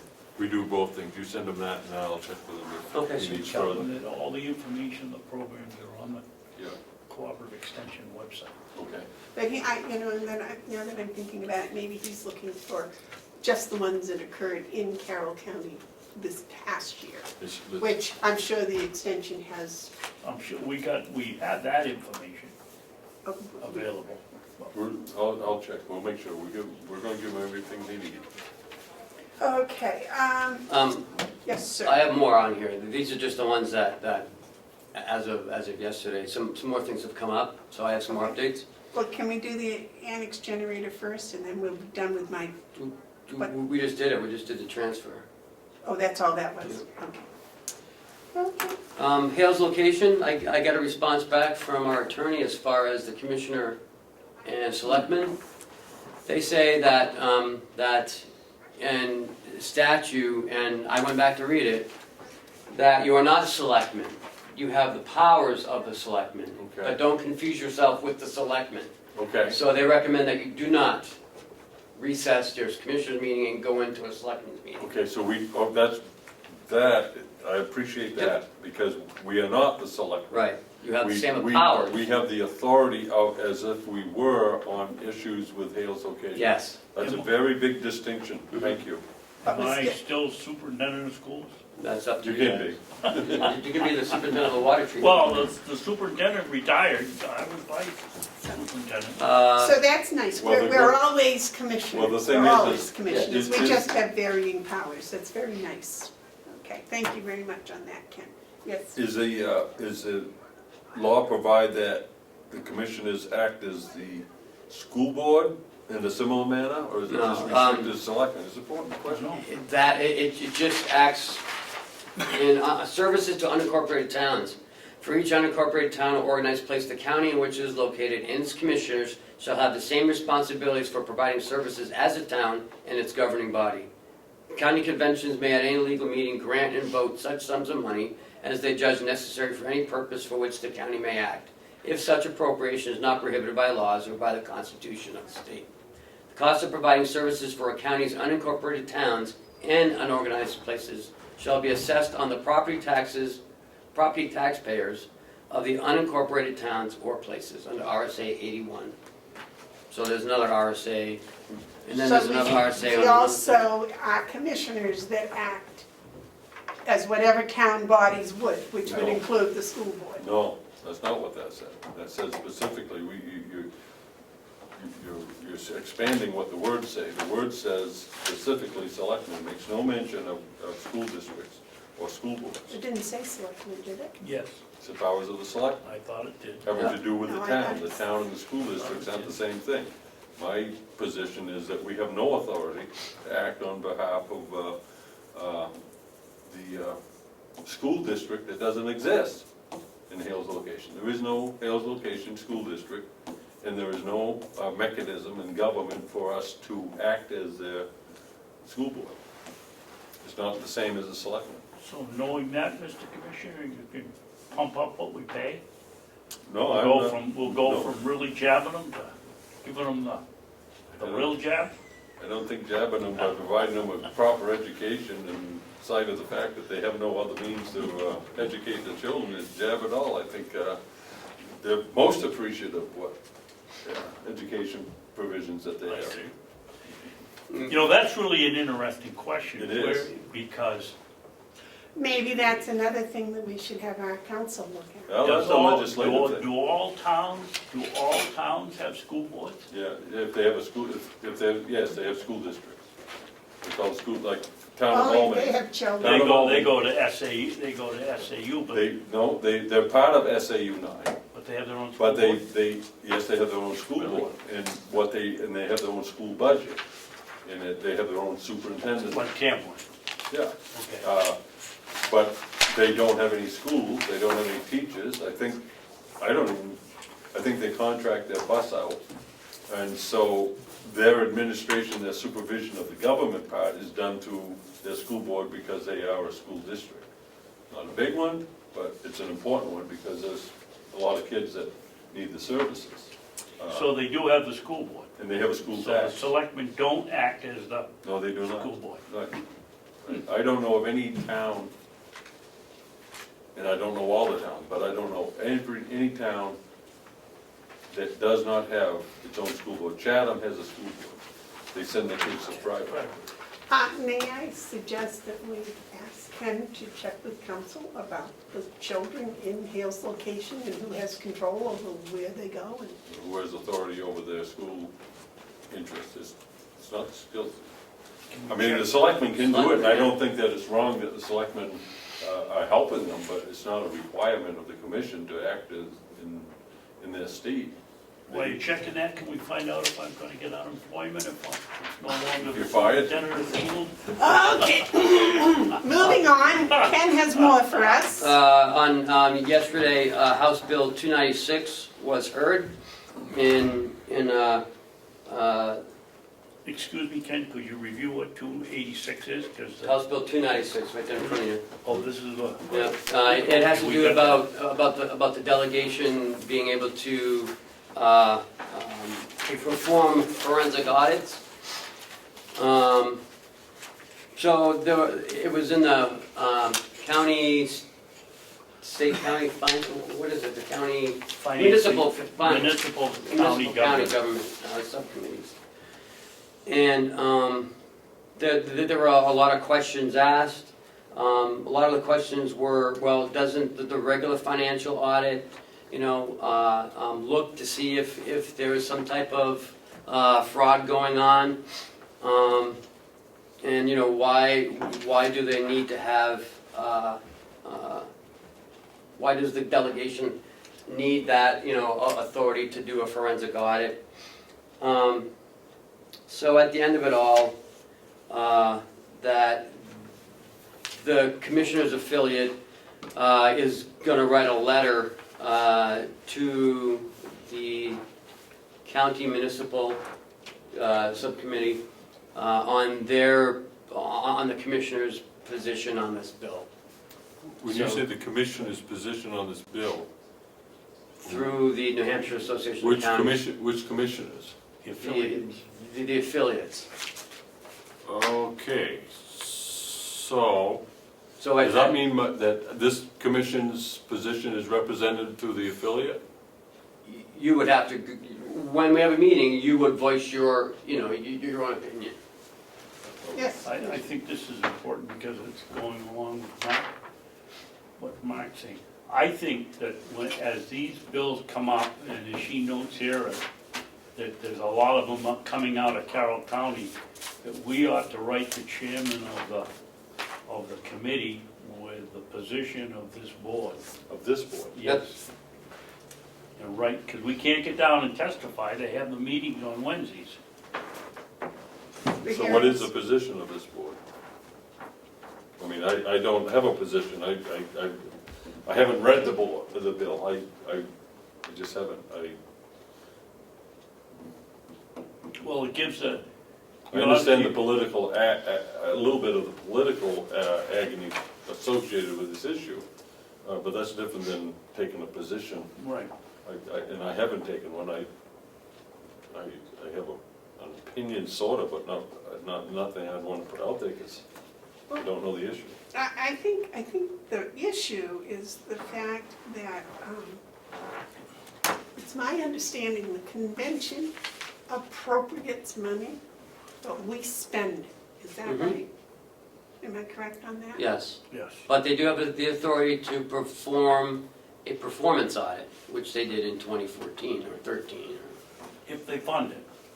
Right.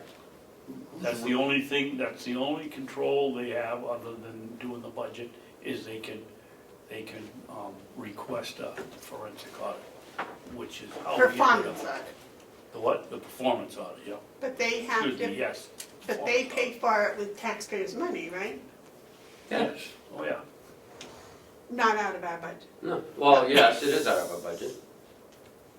It's in this year's budget, we have 25,000 in there for a performance audit.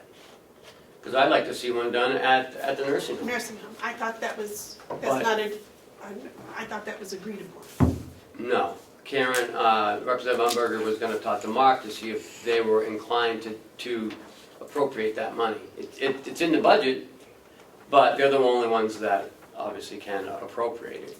Oh, all right, I'm sorry. And they can hire the person to do it, along with the commissioners, I believe. Okay. I'm just a new. Yes. Commissioner. I'm just reading the question, is the man Rand, would that be a Representative Yes, Rand? Representative Rand. I don't know, I don't know who he is, but that's. but I'm looking at this, the problem that you had to do with the refusal of the commissioners to do an audit. I'm not fully aware of everything, but you just said that there's money in there to do a performance audit, so where's the refusal if we've got a? They're talking about the performance audit that, They're talking about the forensic audit. forensic Oh, audit. so what he said, so, just to clarify, because I gotta understand the terms, it's a forensic audit done usually when you're looking for evidence that a crime was committed? Yes. Yes, you can use it in court. Okay, so is that a, if there's a suspicion of a crime, doesn't that involve the Attorney General and something like this? Sheriff. Sheriff, It so would what- involve the sheriff and our county attorney. Yeah, but has any of that has any of this suspicion or allegations or feeling that there might have been fraud, has that ever been expressed to a law enforcement official? I brought it to the sheriff last year, And- and I shared it with, Have they done any investigation? no, Okay. they don't feel any fraud was, Okay, so this is kind of, I don't know, this kind of like empowering a suspicion yes. of a crime, and the avenue for following a suspicion of a crime is through law enforcement, not through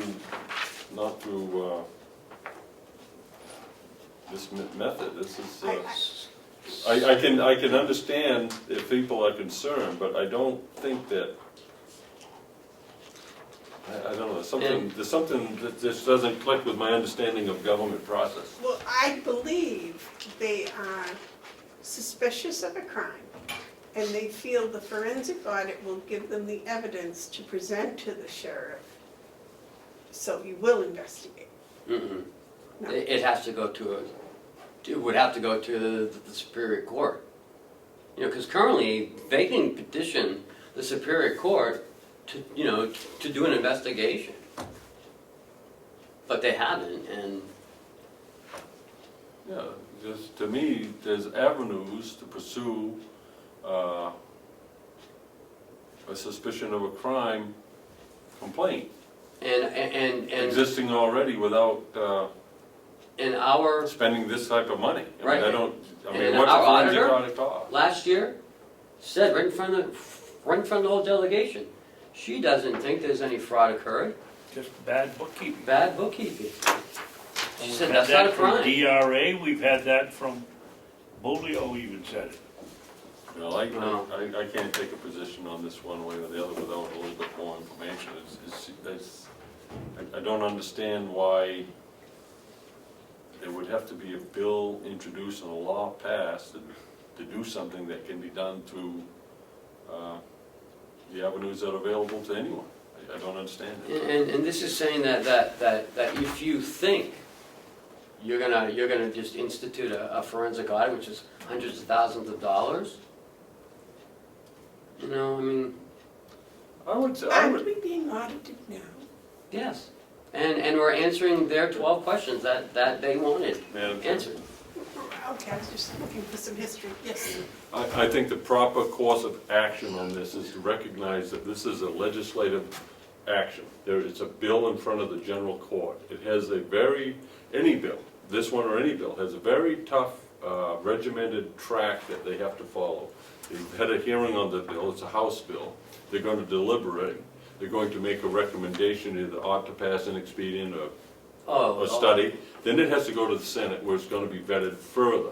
Then after that, it will go to the governor, if everyone agrees on it, for a signature. I think on something like this, especially where there's so many things tied to it, that it would be best for the Carroll County Commissioners to stay silent on a official position. If you have the commissioners' affiliates going in and voicing objections, or voicing their opinion, let that take place, let the process work, and let's see what happens at the end of it. I don't think adding our voice to it at this time would do anything except make it politically inflamed, and that's the last thing that we need to do. So I would strongly recommend that we don't take a position, we just watch it go through and respect that the general court is the one who will determine the outcome. I can see where other counties may have an objection to this. So do all bills? I would think 9 of them would. So do all bills work that way? Yeah, no, but there are times Through when we like the should... vetting process? Yeah, but there are times when we should get involved, especially if there's something that we would like the BEAS. That is something where we're proactive, but this is someone else's business, and I think we should respect the process and stay silent until it's our turn to deal with it, which it's not at that point. Yes. I'm not sure I entirely agree with you, Commissioner Hounsell. What this does is give the delegation the right to spend $300,000, $400,000, whatever it's gonna cost for an expensive forensic audit, when maybe 1 or 2 people feel that there's been some fraud. And the next thing you're gonna know, the delegation is never gonna take responsibility for ordering the forensic audit. It's gonna come back to the commissioners did it, or the commissioners said we had to have it. And I think we should go on record just saying that we oppose the bill. We don't have to go into any big reason. Well, that's the problem, Commissioner, is if I'm going to take a position I oppose the bill, I'm not comfortable with that for a number of reasons, but the main one is I don't think it's necessary for us to get into this political debate. If the delegation ends up taking authority to spend money, then that's going to be on them. I'm not going to authorize the payment for anything if I don't think it makes sense, whether it's a forensic audit or any audit.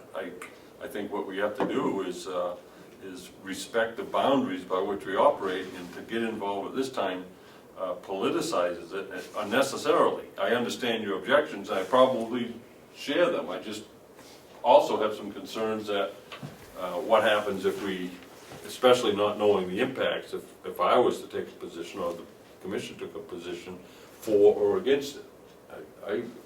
I think our position should be wait and see. We didn't include it in the budget. They're talking about the budget. This is their issue. If they want to inflate the budget by their actions by 400,000 or 500,000 or whatever, that's on them.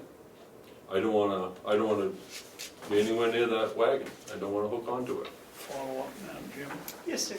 Well, Mark, the problem I can see here is the delegation says, okay, we're gonna have a forensic audit. Here's the money. You just sat there and said you wouldn't pay for it. Well, what happens if I say I won't pay for it, and now we have an audit and it's not paid for? Well, I think they'd have a similar problem that they have with the BAES, the BEAS, I keep getting it backwards, but I think it's the same sort of thing. I think they would need to have an RSA that says they have the authority to pay the bill too. Otherwise, I can see a problem. A question, is that the way the other audit works? The one like we wanted at the nursing home? The performance audit, Right. the county convention of any county shall have the power to engage the services of a suitable qualified entity to conduct performance audits of any county department, institutional, or office, as the county convention shall specifically direct. Such performance audits shall include, but not limited to, examinations of and any determinations based upon the examinations as to achievement of goals, objectives, and specific outcome measures provided for in each department, institution, or office budget submission. Such performance audit shall indicate the degree of achievement and any reasons for non-achievements of objectives and outcomes. Such audit shall also include findings regarding the appropriateness of stated objectives and outcome measures, and may suggest alternative or additional measures for use in subsequent budget periods. The detailed reports of every audit conducted pursuant to this section shall become a public record upon approval by the county convention. Work papers are not included in 91A. The cost of the performance audit shall be paid from a contingency fund appropriated by the county convention under RSA 2413. So I would think if they were going to do this, what they're talking about here, it would have to have the same language in it. That it would have to be paid for from a contingency fund by them. Well, I don't have a copy of the bill. I will be reading it. What I've got is a The hearing. copy of an email sent on a report of the hearing, and that I appreciate having that, but it certainly isn't sufficient for us to take a position at this time. If we are going to take a position, I would ask that we not do it today. Do all that. Also, Madam Chair, in your packet is the New Hampshire Association of Counties proposed 2017 budget narrative.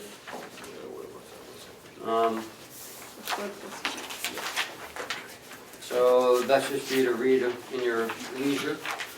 Or we get that on I get an email with this.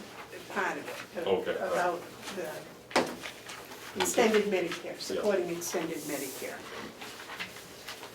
And that is all I have for today. On the commissioners update, gentlemen, either of you have a commissioner update? I do. Yes, sir. I'm really happy with the help that I'm getting from Ken and staff, getting me up and running and a little bit understanding about what this job is. And it is more than, I kind of suspected it was going to be more than I thought when I ran, but it's okay. And You made more time for it. yeah, but it is a rewarding job so far, and the thing that makes it rewarding is the help that I'm getting from staff and the both of you putting up with me. I appreciate that. Having said that, there's a couple of things that I'd like to see us do that will help me and help us. I would like at some future date, and it doesn't have to be right away, but I would like to have our attorney, not the county attorney, our civil attorney, our lawyer that handles things for us, come in and update the commission in a non-meeting, because we would be meeting with the attorney to give us an update on all litigation involving the county. I want to get a handle on, what's going on, where we're standing, what type of risk and exposure, what course of action strategies are being employed. So I think this would be an important meeting, and I'd like to have, and it doesn't have to be right away, but at some commissioners' meeting, maybe following it, have a non-meeting. Okay. Or if we have to have a special date, I would make myself available for that, because I know attorneys have schedules, but I think it's important that the three of us meet the attorney and get caught up on where we are with litigation. I think we only have one case, don't we? We have one, two right now. We got the one that's gonna go next year. Plus, I also want to meet them. I want to know, We have, we have three attorneys currently. well, we must have a lead. No, Well, we use different attorneys for different specialties. Oh, I see, that I need to know too. Yep. Like I said, the Well, learning let's curve. have a party and we'll invite them all. Well, the learning curve's important. If we have more than one attorney, maybe it would be easier for, I don't know how to. We do a phone conference if you'd like. I'd like to see them. I like to Okay. meet people. It's just old Are they fashioned. local? No. no. Oh, Manchester and Colebrook. Yeah, it's, Wow, none in the county? No. I'd like to look at this, and it's not I just would like to meet our attorneys. Okay. Yeah. Would you be satisfied with Skype? I mean, we're gonna pay them to drive 2 I hours can get down the here. Manchester. Well, would either of you be opposed to me going to them? I don't want to incur debt, you're right, that's a good thing, but Commissioner, Well, I that have just might found, be- I've had dealings with people meeting in Skypes, I don't like it. I just, it doesn't seem real, I feel like I'm, I don't know, in a Rick and Morty episode, I just. Or in the 1890s. Yeah, but if I can meet people and see them and talk to them. Maybe what we could do is, if we, I haven't been to Colebrook in a while, I'm. I was gonna say, yeah, as a group, if we could take a trip. If we were going to do something with the commissioners in the northern part of the county, I'll go Yes. to Colebrook. that's about as I think we close. would. Yeah. Is it Colebrook or is it Lancaster? Because they have two offices. Yeah, we'll go to Colebrook. On a small deal. I think I think it's a good suggestion, and but it'll take some time to get it a little organized, but we can do that. Yeah, thank you. Or maybe they're coming down here, maybe, Right. Oh, yes, they might be coming. Well, I don't want them to come here, because if they come here, they're. No, but they may. no, have but a they're court- coming down Oh. to North Conway for lunch for something. Oh, okay. Yeah. Or they might be coming to court, and we could take them out to Yeah, lunch. work on it, see what Okay. what's the best way for us to meet them, because, Meet and greets are always nice. we could spend $500-600, have a lawyer come and see us, but having that meeting, we could quite conceivably find ourselves saving thousands from the information that we would have. In other words, there's a value to know these things. You said you had 2 greets? No, I might have said that, but if I had to, I don't know what the second one was. I'm not sitting on that side of the table. Mr. Babson, There's something going on here. did you have anything?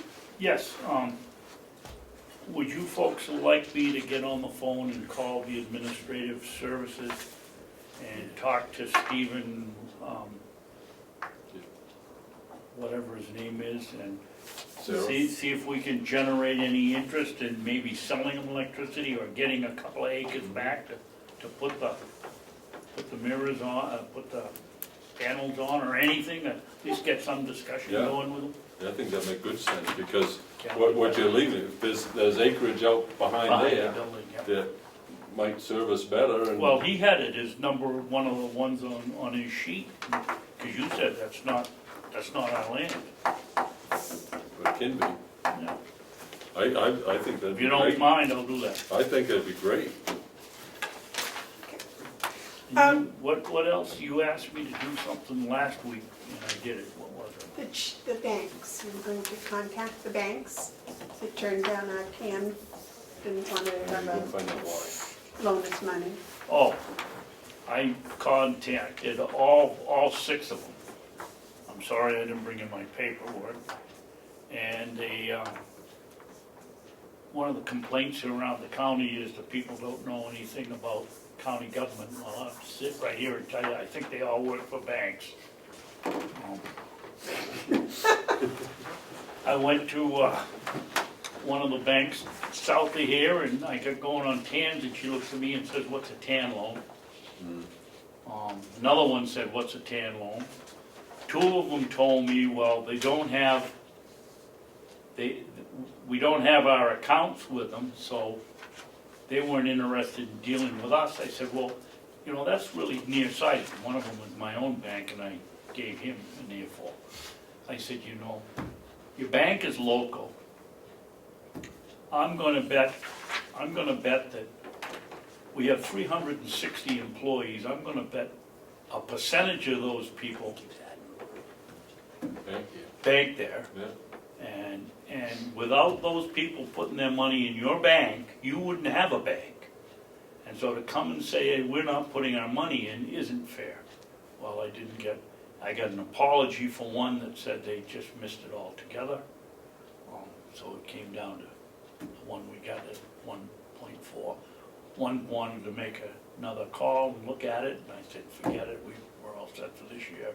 But please, don't turn a deaf ear next year. That's good, that's good, Very good for you. good. Nice job done. Yeah, thanks. I've got to get Actually, it was my, kind of fun, Mark. Chewing out a bank. 18 million, yeah, why did you want to talk to me about $18 million? Right. It was fun. I have got a card written for an employee that has done exceptional, and we've discussed it, and I'd like your Oh, yeah. signatures on that, please.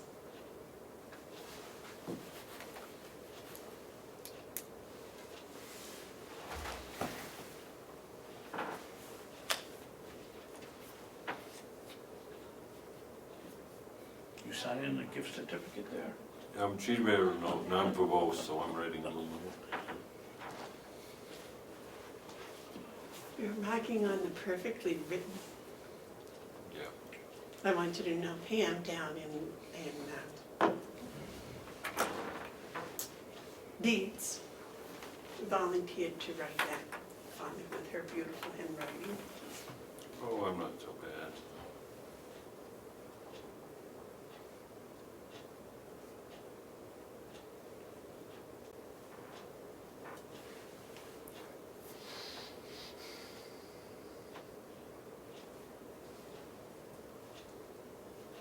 I think that's very nice.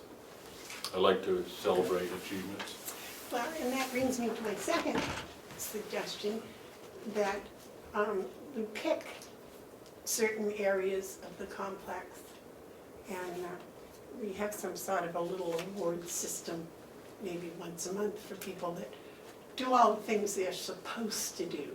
I haven't quite finalized it yet, and I haven't gone before to talk to the different department heads or whatever, but I was kind of thinking maybe, you know, people that are on time and show up every day for work and, you know, leave on time, and maybe once a month we do a little, put everybody's name in a hat and draw out a winner, and that way it's, hopefully we'll have a hat full of names to draw the winner, and just let them know that we appreciate the fact that they're doing what they're supposed to do.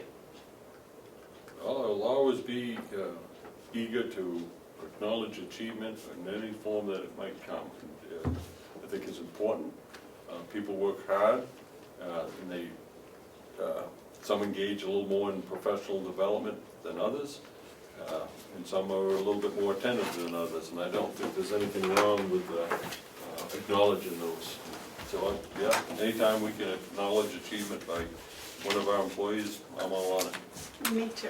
Now, the big announcement. Because of Ken and his office, we got the disc opened from BEAS that came with our bill. And I have spent quite a bit of time going over it. We do not have 303 elderly people in nursing homes. We only have approximately 187, was it? And I found out how they're billed.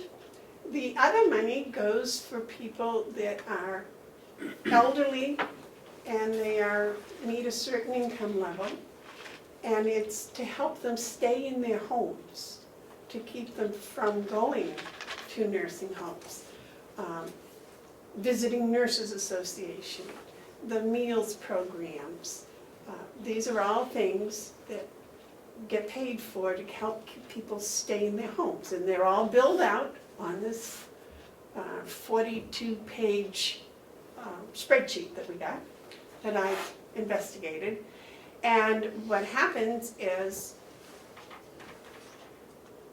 for example, the nursing home has a rate, a daily rate, and say,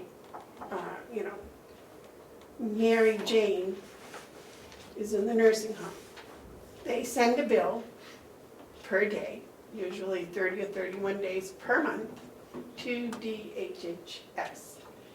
They look at that bill and they say, okay, well, Mary Jane has X number of dollars in Social Security, and she has X number of dollars in a pension, so we'll take that, deduct it from this bill. We split the bill in half. We send half of it to the county and half of it to off to Washington, to the federals.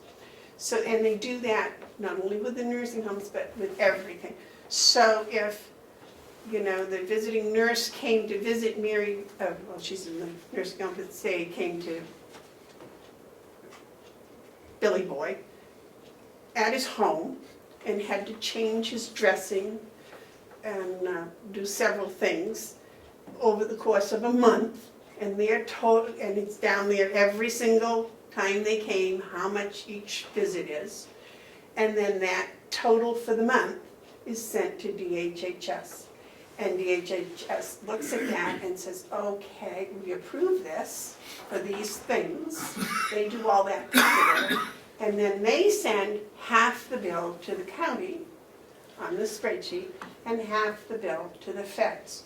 So when you get all done, you have this spreadsheet with everybody's name, the date, what happened, and there's the nursing homes are in one section. The what is it? Home health care? The level. Oh, the skill level, whether it's nursing care or whether it's like assisted living. Assisted living, that's what I want. So there are actually 5 different sections. And there are some that I question if we should actually be getting billed for. There's also how working on the residency, because we're getting billed for some out-of-county placing. So I'm thinking that we have county residents that were put in a nursing home out of county, and we're paying for them, which I think is correct. The question I have is, are all the people we're paying for actually county residents? And I think this is that training that they're going to teach somebody how to do that and follow up on that. The other thing is that the Visiting Nurse Association,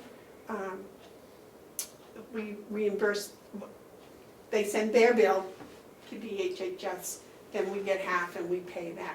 So there was 2 on that bill that we looked at, and you said you couldn't understand it and no one else could. Well, now I know. One of it is for nursing home residents. The rest of it is for those at-home care. Food and Meals on Wheels?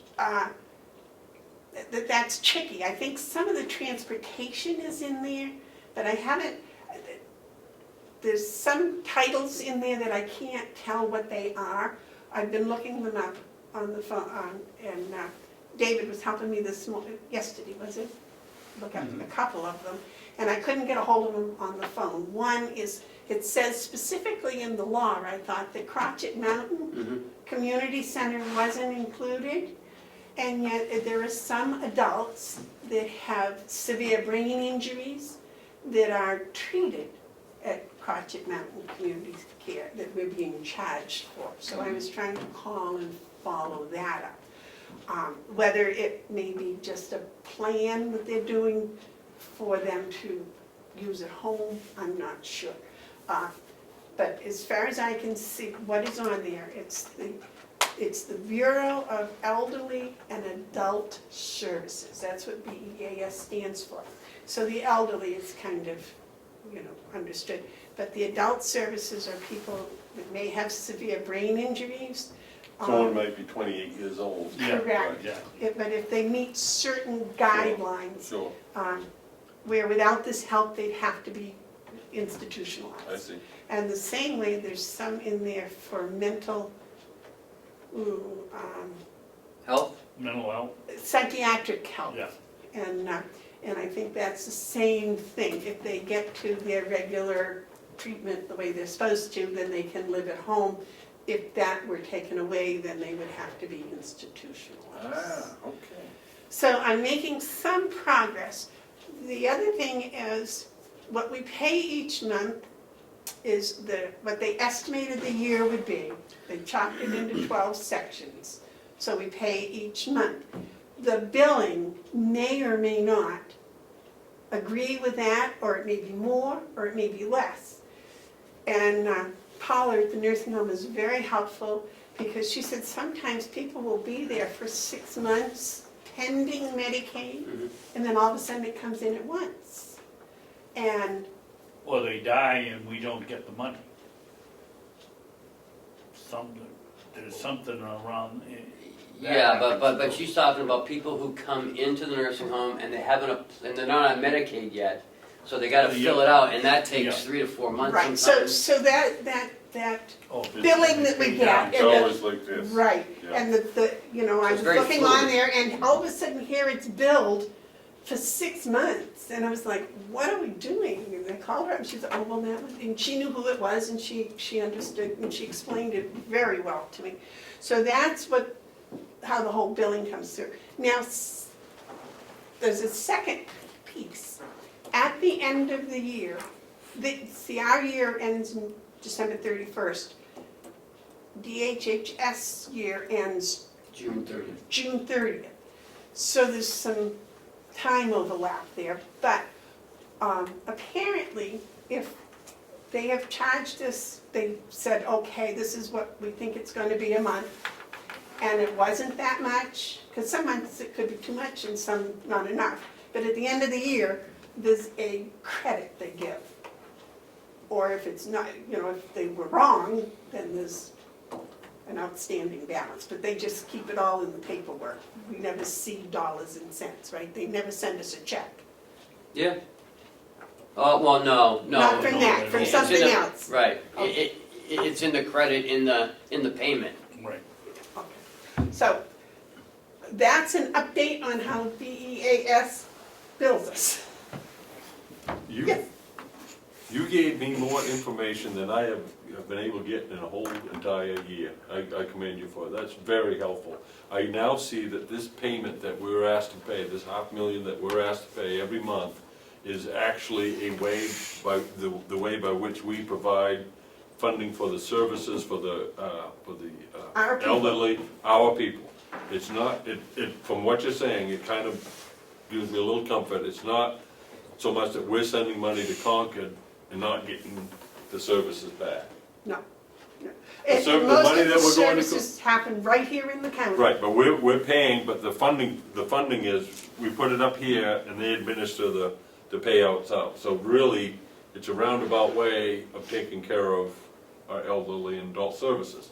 So the only thing that remains for me, and it's not so much, my objections have been lowered considerably, but the one that remains is I don't understand the variables that they use in their calculations. It's to help them with their estimate. Yeah, but the bill itself is tied to a formula. It's an estimate, I understand, but the actual, The formula somehow. I'd like to know what the variable bars and just an understanding. The estimate. But what you have just reported is, as far as I can see it now, I have finally got an answer on what does this money do.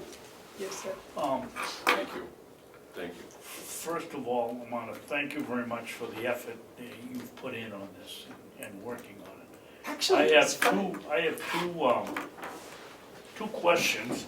On that sheet that we get, it does not tell you where the person comes from. It's got everything else that you shouldn't have, but it doesn't tell you where it comes from. Well, and you know, I've got to go back and check with Kathy, because what we did when she finally broke the code and got it open, then it was way too much, you couldn't put it all on the You screen. think she hid the column? Well, what we did was we worked together and we slid some columns together that were repetitive.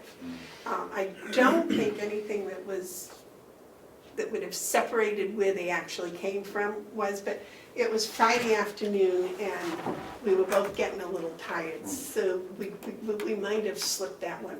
I don't think both of us would have missed it, but I do need to check that. I don't think it's there, because when I looked at it, I didn't see any identifiers.